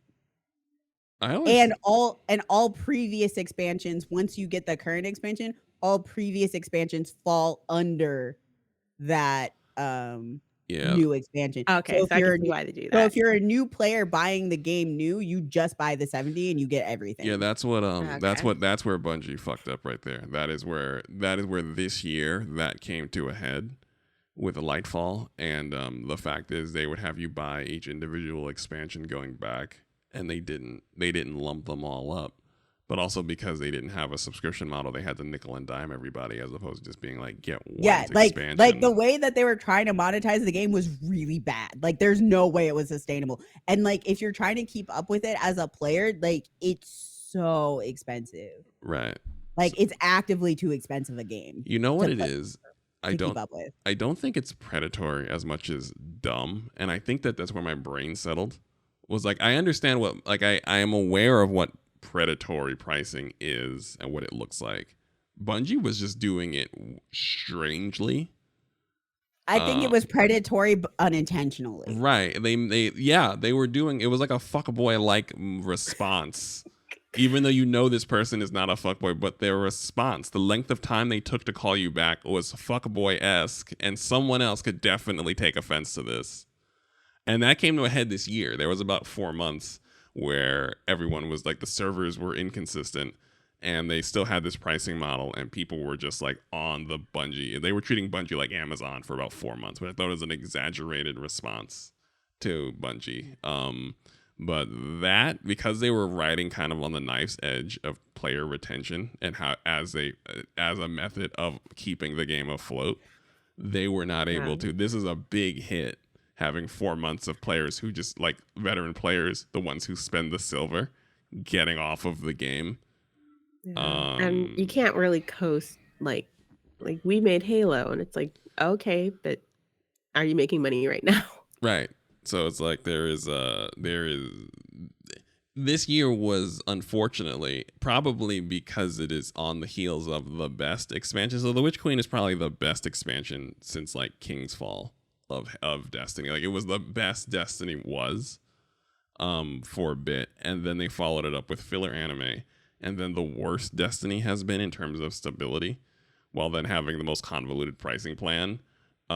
After the pandemic and everyone kind of lashing out at all this, out of all the nickel and diming, and it was a perfect storm. I wouldn't say 45% off your fiscal predictions, perfect storm, but still bad. And a lot of management issues kind of came to a head, and a lot of those decisions got a lot of people fired in a very small window of time. And the worst bit is if somebody's gonna if somebody's gonna pull the plug on Bungie, like, they're threatening to do it. So now you're kind of in a space where, if you don't like what Bungie's doing, because the thing about it is how they fired their employees actually leaves a sour taste in my mouth. I don't like it. I don't like the CEO's response. Hold on, let me see if I don't have it anymore. The CEO's response was tone deaf. I actually don't like how they treated it. But now if I speak with my wallet, Sony will be like, bet, and then just pull the plug on Destiny. Yeah. So which is like years of time invested suddenly gone. Yes. So, and it's like you're between a rock and a hard place. And it's not like, so, like, if Skyrim left tomorrow, I still have my like disc of everything, and like I could still play it on so many things. But if they pull the Destiny servers tomorrow, like, you can't play Destiny. Like, right, it'll be all gone. Yeah. Yes. Which, that is how live service games go. Like, that's not something, that's something I'm very familiar with. So like, I don't have an issue to it. I used to play Shadowrun. So like I get that. That's fine to me. I have no issue because, like I said, I know what I'm getting into. I know what I bought. Like, this is not. Maybe because I'm like a crotchety old person. I'm so afraid of getting into like a new game because I feel like, unless it's a single player experience, I don't want it to be like, oh, well, this didn't sell the way we thought it was going to sell, so we're turning off the servers. Hope you had fun. Bye. And it's like, but I liked it, and I still want to do it. Yeah, no, because I've been playing MMOs and like live service games, like or online only games since I was like 10. I am not being able, the idea of not being able to keep the game that you're playing is not like, that's not foreign to me. Right.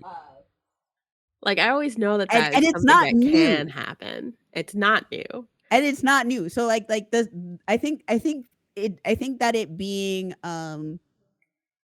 I think it like more of these games reaching a wider audience, I think, is probably the new part. But like, this has been how it's been for forever. It's actually, one of the biggest complaints isn't the right words, but discussion points from like game archivists, because we want to preserve that history, right?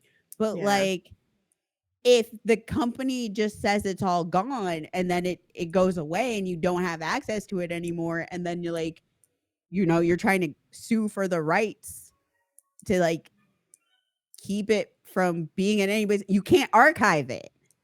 Yeah. So like, again, like this is not it, that part's not weird and it's fine, but like at the same time, like, you're charging people too much money. Like, you can't be charging bitches money like that. Yeah. And I feel like I always assumed that Bungie was going to be a very safe bet, very stable studio, that I'm a little shocked that so quick after being acquired, that they're being hit with this. And especially so many of the veterans that they're letting go. So the thing about it is they were having trouble anyway. So the other shoe was going to drop because of how they operated. They, like I said, they had the worst thing about it is like 45 is a large bet, but they did actually aggressively kind of stumble in a way that upper management still to blame, but the game itself kind of like, because of how, like I said, there was no subscriptions, or they were on the knife's edge. They created a situation where they did push away the people who spend the money after initially buying the DLC, and they created the conditions for this. I'm even reading here that like it's in such a way that even it is in such stress issue that this would have happened even if Bungie was independent, apparently, because they've just kind of been hemorrhaging money, and post Lightfall is really bad. So, and now they've got to, like I said, they're going to push back the final shape just to get it right. Apparently that is like the consensus, is they're going to now put all their effort into making final shape, and they're just not going to rush it, because Lightfall was not great. It was very clearly filler anime, so I think that they're going to leave Was final it just shape. Glitchy? Did they have to do all that patching? Story was bad and the content was light. The new space was bad. Story around it was great, not great. The weapon selection, like, I'll comfortably say that the additions to Destiny in Lightfall in terms of quality of life were great. The expansion, if you are a person that plays Destiny for content or context, it was very bad. It was definitely the least fun I had playing Destiny, and I've always been a big fan. I've kind of been very open-minded. And I know about for me, like, I never played Destiny 2 because admittedly Destiny 1 did not grab me. I did not really get into the story because they weren't really emphasizing that. The story I took know. so long to get going that I can see where someone who tried Destiny and they're like, what is this? And then you're already gone before the story gets going. So Yeah, Yeah. that I've heard that from a lot of people. So I kind of feel like they saved their IP once by actually investing in the story. So it's a little sad to hear that they pushed out yeah, bad story content because they didn't get the lesson that is what retained their players. it is unfortunate because it was on the heels of their best story content. So the Witch Queen was them at their best, and then they put out filler at the end. So I think they're going to give final shape the time it needs, but it takes a while. Like I said, there's a lot that happens. You got to get, the staff has to get right with management. The staff has to reorganize itself. Then they got to get right with the players, because this is the type of thing where morale was low and now morale's lower. So you're not going to be, so now you have to wait pretty much until the final shape to get people to start spending money again. But then you have to rebuild the relationship. But, so it's like, there's a lot and it'll be harder because if people think this is the final update, they might go, is it worth going back one last time? I was reading that people were canceling their pre-orders of the final shape because of this. Like, people who are not as like, I'm invested in a 10-year story. I've been here for a decade, so I'm here. They have my money. I don't care. But I'm hearing folks who just canceled they were just not as invested. They were just like, fuck it. If this is the state of Bungie and this is the state of the game now, then it won't get any better. then screw it. So we shall see. There's more coming because there's more as a developing story. Like there's more information kind of leaking out. Yeah, we don't know. We don't know everything, and we won't know everything for at least another week or two. But is there anything else anybody wanted to add? Anything else? The fucking Blizzard Microsoft acquisition. Microsoft getting Activision whip fucking through. Also, fuck y'all who argued with me. What were they arguing with you about? I love you. What were they arguing with you about? You know. I don't. The regular shit. I don't. What? Just give me one because I don't know what any. I didn't. Yeah, I don't know any real logical arguments against Microsoft acquiring Activision. Activision is one of. I mean that's about it. Oh yeah, there weren't any. Yeah. So it was a lot of people who were like arguing the not logical facts. Yes.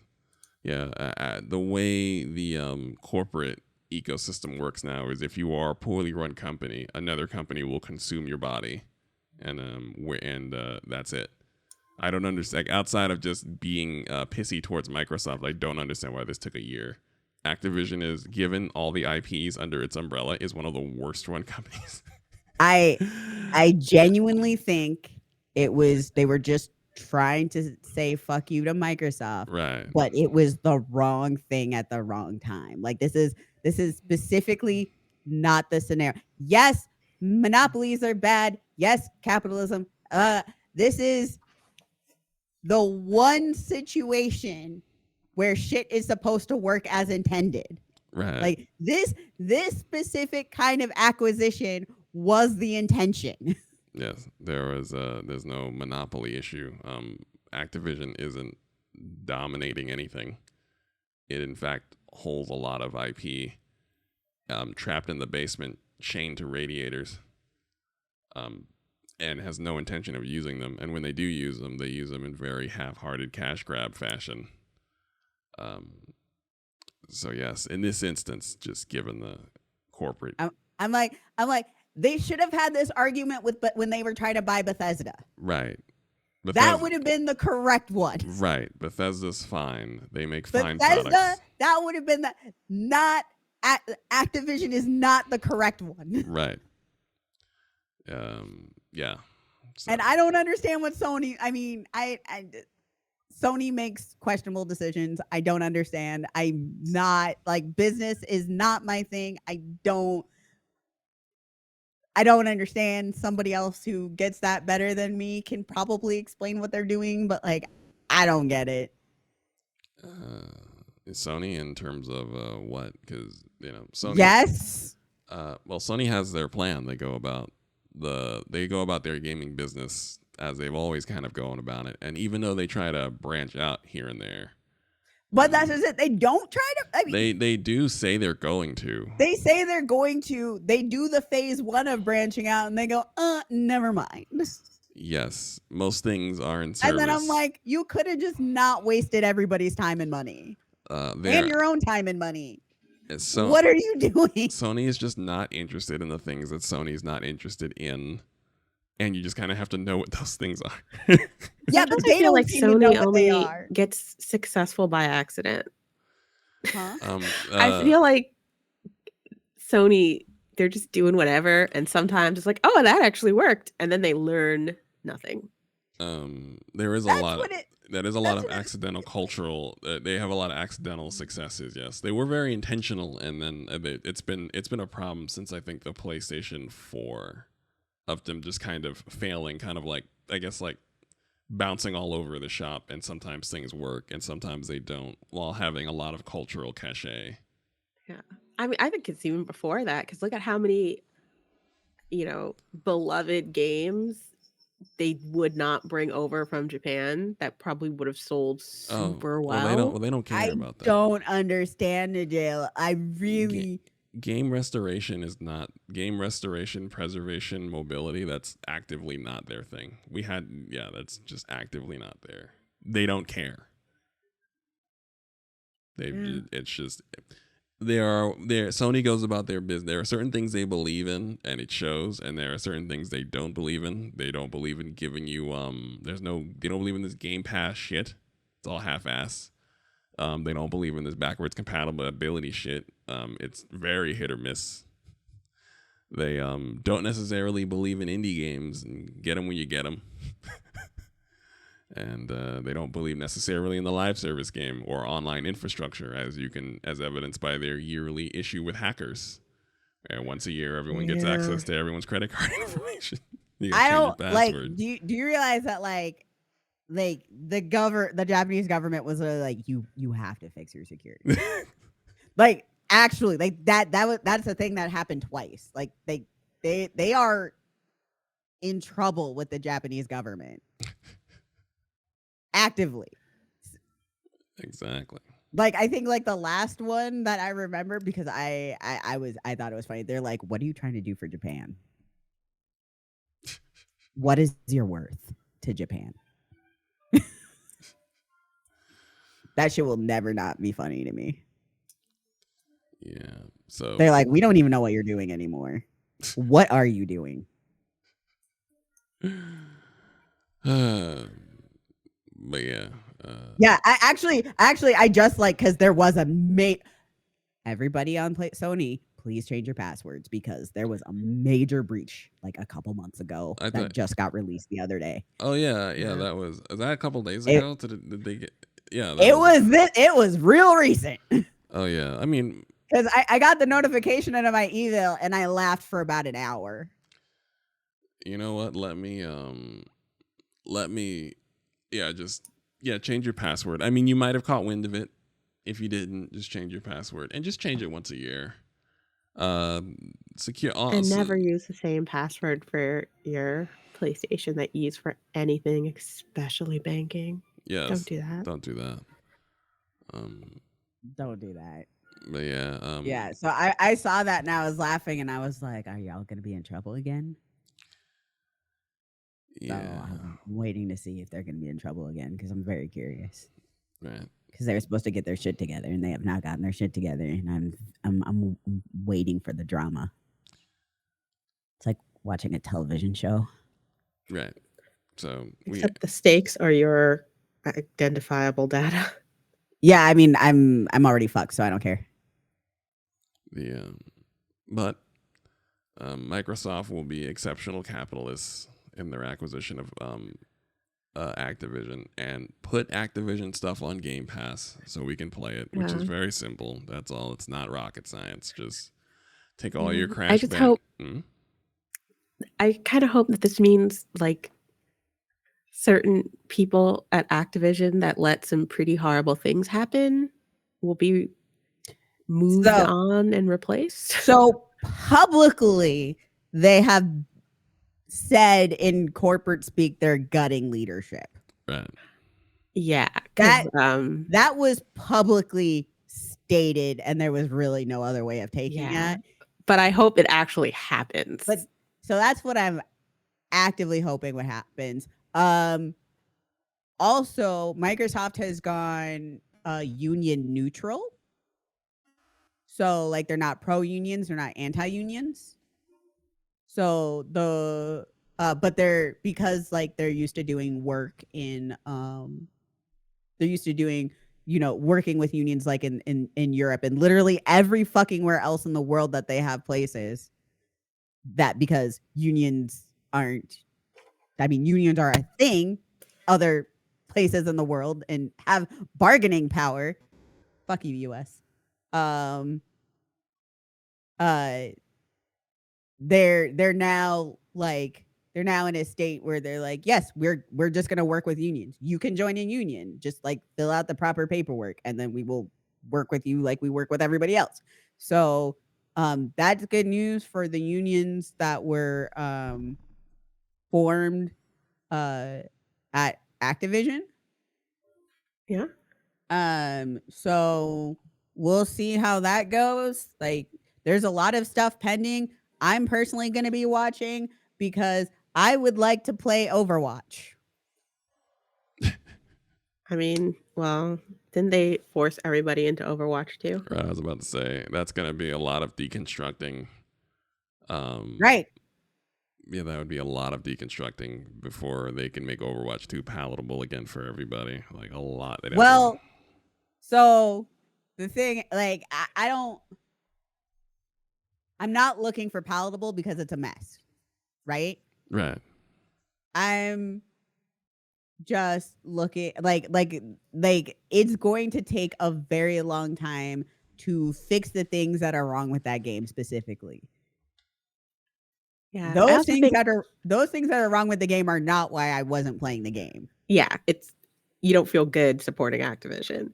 And I think it's going to take a while before people do. Right. But I won't be giving Activision money.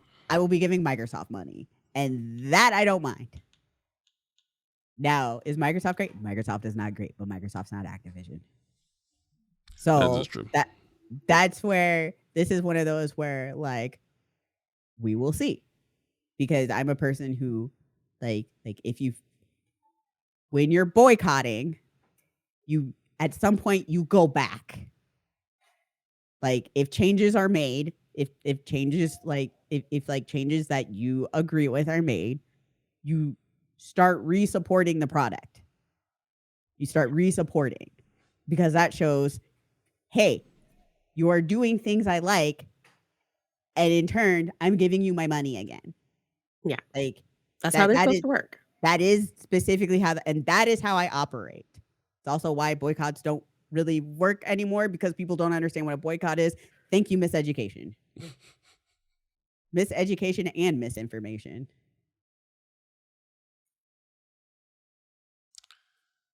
Yeah.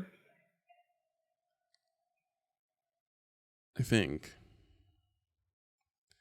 unless there is something, actually no, I'm going to save my I'm going to save the entire, because there's an entire spiel about how Konami doesn't like making video games, and because because COVID put a dent in pachinko income in Japan and like the arcade scene, that Konami is begrudgingly in couples therapy with us, begrudgingly throwing out the garbage and begrudgingly taking kids to school because it doesn't right. The pachinko market went down because of COVID. Because of COVID, right. So now Konami's back with Silent Hill games. Weren't we talking about this? Yes, before? we were talking about this. That's we were why. waiting for the pachinko market to.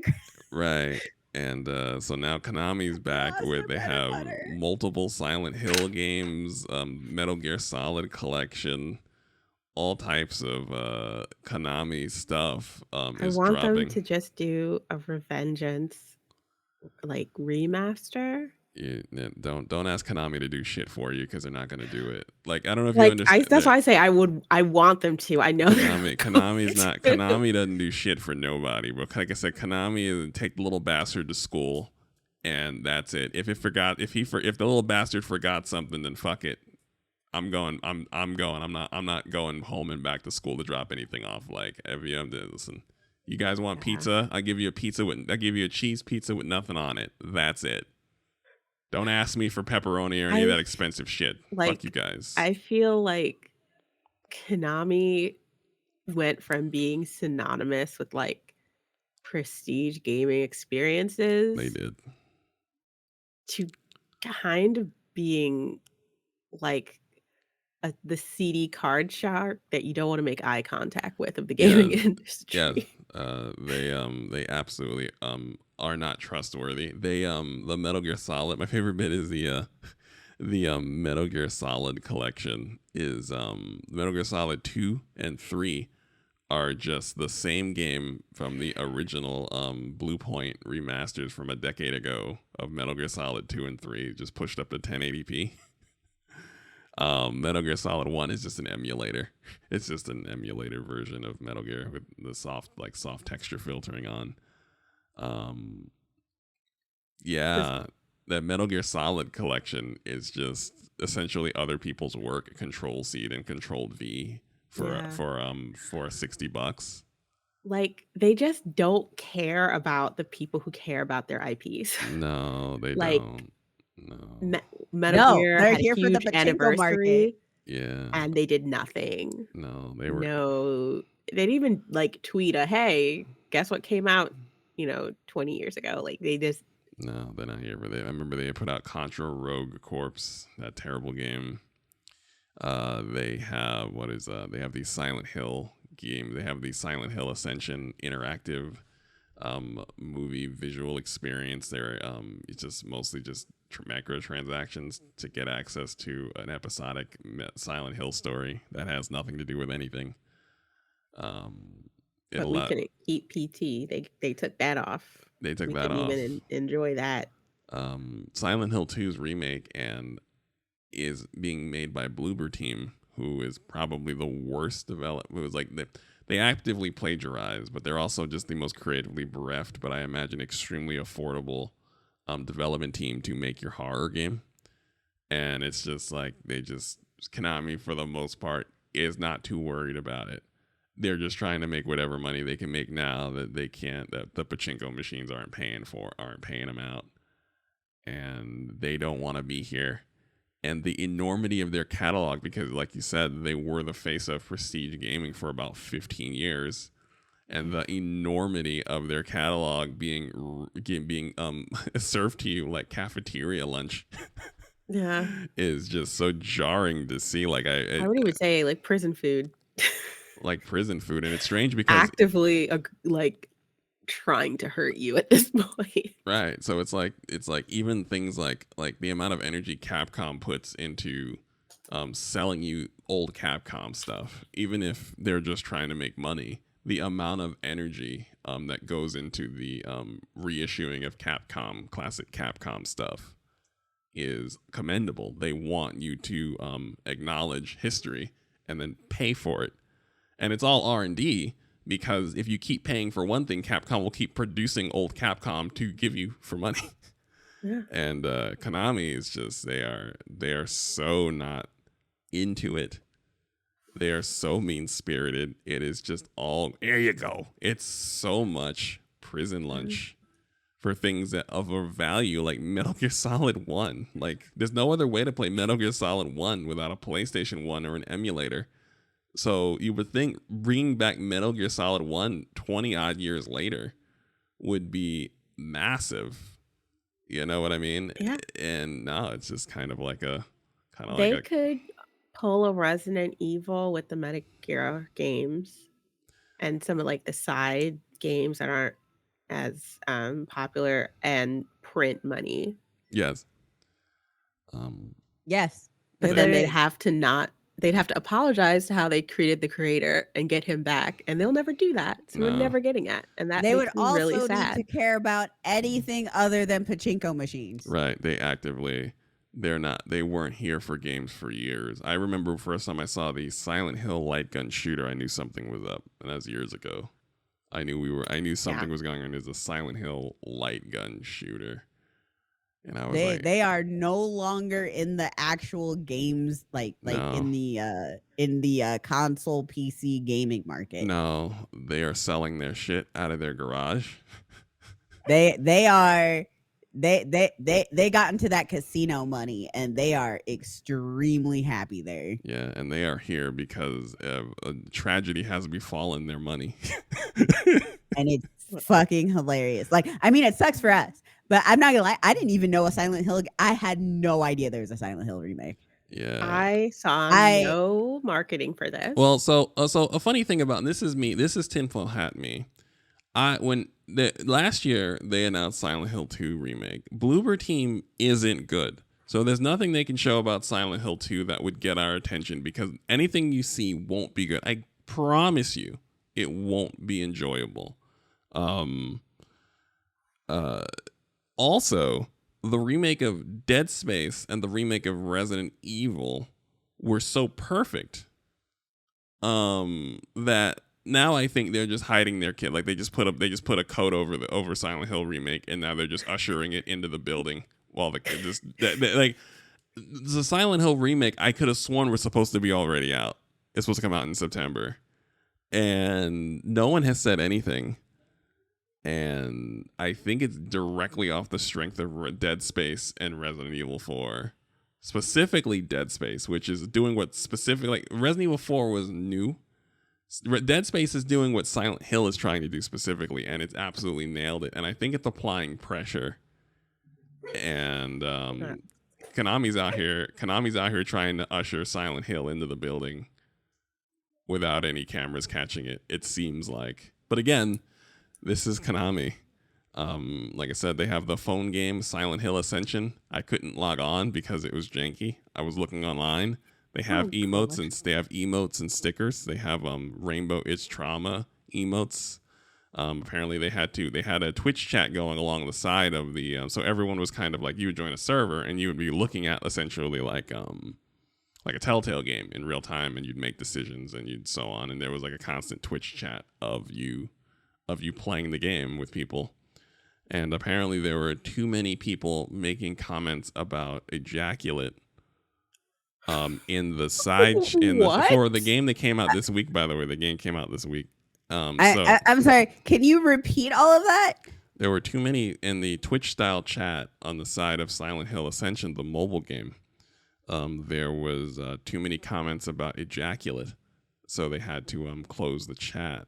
I imagine they'll reopen it with some proper censoring, but for a while there was a lot of chatter about ejaculate. Far too much moderators. Chatter. There was no way Konami is going to splurge for moderators for their game. Was it like they're AI free? You can buy it. moderation? You can buy a robot. You heard what I said when I said buy. You Sorry, said, not buy. You can download. You can add a free robot. right, and I'm certain they're looking for the cheapest possible robot to just filter out the word ejaculate. It's actually, you don't even have to. All you have to do is go into Twitch settings. Oh, it's and not turn on- Twitch. It's a like their own like side chat box thing. It functions like Twitch. So in practice, it looks like Twitch, but it isn't Twitch. They should have just done it on Twitch. I mean, that would have cost money. Again, It doesn't cost money. partner It's with free. Twitch. it would cost money to pay someone to do it. Like, I feel like you're not thinking cheap scumbag. Like, you really center yourself. I don't pay anything. Center yourself and close your eyes and imagine you want to make all the money for nothing. Right. You don't pay anything. But time is a thing. Time is money. That's what the saying is. So that is essentially a currency. Just have an intern that you're not paying. Easy. Again, that's a person that you have to hire. You're not channel your inner cheap scumbag all the way. Focus making. Make marketing do it. Those are people you had to hire. I mean, they had to do it in this chat anyway, They, which means somebody was doing it. someone did it. The one person that designed this UI has been laid off. The game is out. Anyway. That's it. Konami. They don't care. They don't. They don't. Konami is. As your Silent Hill. There you go. You want Silent Hill too? There you go. There's a little Silent Hill for you. There you go. It's just channel your inner cheap scumbag. That's all. For the record, Blue Point Games, the studio that did the remaster from Metal Gear Solid 2 and 3 that had their work reused again or probably not paid for that. They just simply took the work that they owned and internally, probably via AI or something, upscaled the image and the engine, like the assets, and then put it back out. So again, cheap scumbag. Maximum cheap scumbag. We managed to get through our Konami doesn't care about you bit. I thought I was going to have to save it for the next episode, but we got all the way through it. I wasn't going to say anything. There is one thing I wanted to talk about, but I don't know if you guys have seen it or are familiar with it. But I, between the last episode and this one, ventured out into Meat Space and actually paid money to see the Five Nights at Freddy's film. Ooh. I want to see that. I think I'm going to see that next Wednesday. Should I save my thoughts until you've also seen it? I mean, we can come back to it. We can talk about it because, like, I'm one of those people that don't like Five Nights at Freddy, but I got hooked into the lore specifically. So I actually don't like the game or any of the games? So I feel like I'm in a very similar space as you, as I've learned about Five Nights at Freddy's through osmosis culturally, because I tried to play the game and I do not have the attention span. I, I It feels very antithetical to the ADHD mind. you mean to wait until something rips your face off? Yes. Yeah, Al- it did Also, not appeal to me. I'm of the mind to say that's not a designed game. Thank you. That's not like, as a survival horror person that watched the definition of survival horror get thrown to the bottom of the ocean and then dredged back out by enthusiastic divers 10 years later. That's not a designed game. So I don't. That's not a game. It's not a game. My experience playing Five Nights at Freddy's is it's a weird time management sim where then you get screamed at randomly. Yeah, I already have a job. Thanks. Yeah, I did not find it enjoyable. No, it's not. It's no. My most enjoyable interaction with the Five Nights at Freddy's, uh, anything, has been having a 7-year-old try to explain the lore to me. Yeah. I love that. That's hilarious. And I'm gonna say I wish the film was as entertaining as having a 7-year-old talk to you about Five Nights at Freddy's. Listen, I'm here for it. I went down some YouTube rabbit holes, and the lore is like, I'm like, oh, this is really rich, dark lore, very unhinged, dark lore. I appreciate Yeah. it. So, if you appreciate that, I think you might be a little bit disappointed. To say it nerfed everything would be an understatement. And I think they kind of knew that Wait, so if um, there's no the lore, fans. if there's no lore center, then there's no. So it's in a different continuity than the games and the novels. It's its own thing. Oh, fucking Christ! Yeah. I'm going. I'm still in. And you could. I'm in. I don't care. I feel like they kind of knew that maybe they were going to lose some of their audience because they just have like YouTuber cameos. I won't spoil them, but they're in there. And there was a bigger audience reaction to a YouTuber showing up on screen than any moment on film that actually had to pertain to the story. So take that as you will. That's my spoiler free So in a movie, warning. in a movie about a game series with literally almost a decade worth of lore across several novels, comics, games. The avid FNAF enjoyer that I took to see the movie fell asleep. Oh, that And sucks, bro. eventually we were just, yeah, yeah. Oh, that sucks, bro. I would actually say that the knockoff FNAF movies were better than this one. And I include the one with Nicolas Cage being completely unhinged in a dirty Chuck E. Cheese. That was a classic film, but yes. All right. Well, I'm still in, and we're gonna talk about it at length. I guess next week. Yeah. I'm interested to hear your thoughts because, I mean, I'll save some of my things I have to say until you see it because you won't get what I'm getting at. But it was an interesting experiment, and I also think because it apparently has made all the money, we are going to see so many terrible niche genre video game adaptions, and they will probably not be great. I mean, I guess they can. I mean, they can do it in other stuff. It's just I thought that because like FNAF has such rusted on lore that all you really have to do is pick any chunk of it and tell the story of it. Like you don't have to tell all the lore all at the same time, but you can tell one story all the way through to the end and run credits, and then just leave us with the possibility that you will tell other stories from this massive barge of lore. But apparently not. But I'm still in.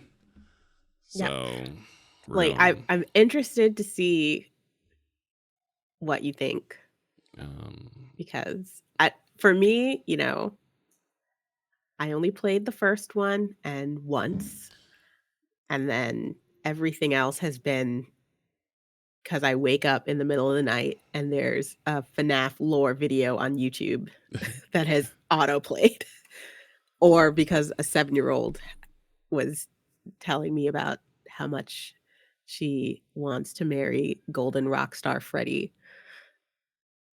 That's fucking precious. Right. Yeah. That is that's a shame. They disappointed the 7-year-old who wants to marry Golden Rockstar Freddy. Like that. Yeah, I enjoy listening to her explain her fan art to me way more than sitting through this film. Yeah. Well, I'm still in, and now you're on next week. So there you go. Congratulations. Woo, job security. Hey. So yeah, and with that, we will have to shut it down because we are at like several hours, and I need to go get some. I have won the lengthened podcast episode. Or oh yeah, no, we go until we stop now. I have won. Yeah, that one. I don't fight that one anymore. When we first started podcasting, I was like, you guys should keep the shows to like a tight hour. And Bacon was like, let's not do that. And we were kind of having like a quiet. It was a Cold War. It was a Cold War that lasted several years. Right. The opposite of me, who got a very expensive keyboard so I could have a timer that would show me when I needed to shut up. Right. Yeah, no. It's been a Cold War between me and Aaron over volume and podcast episode length. Yeah, and I didn't concede as much as I pulled my troops out overnight. Like there was just no one in the cities we were occupying overnight. Like there were just like no one there. And no one. Not on the news. It was a quiet concession that I noticed. There was no official word from my officials or anything like that. We were just no longer occupying the territory. Silently just left over. Just my smug ass over here. Right. There's no comment. Then I asked him, I was like, I don't even know what you're talking. We don't even. There was never a Cold War. Our troops were never in that city. I don't know what you're talking about. Next question, please. Thank you. We have always been amiable. We have always been amicable to the idea of the 2-hour, 15-minute long podcast. Always here. Always. So, with Bye, that. everybody. Yeah. See you next week. Closing the laptop. Goodbye.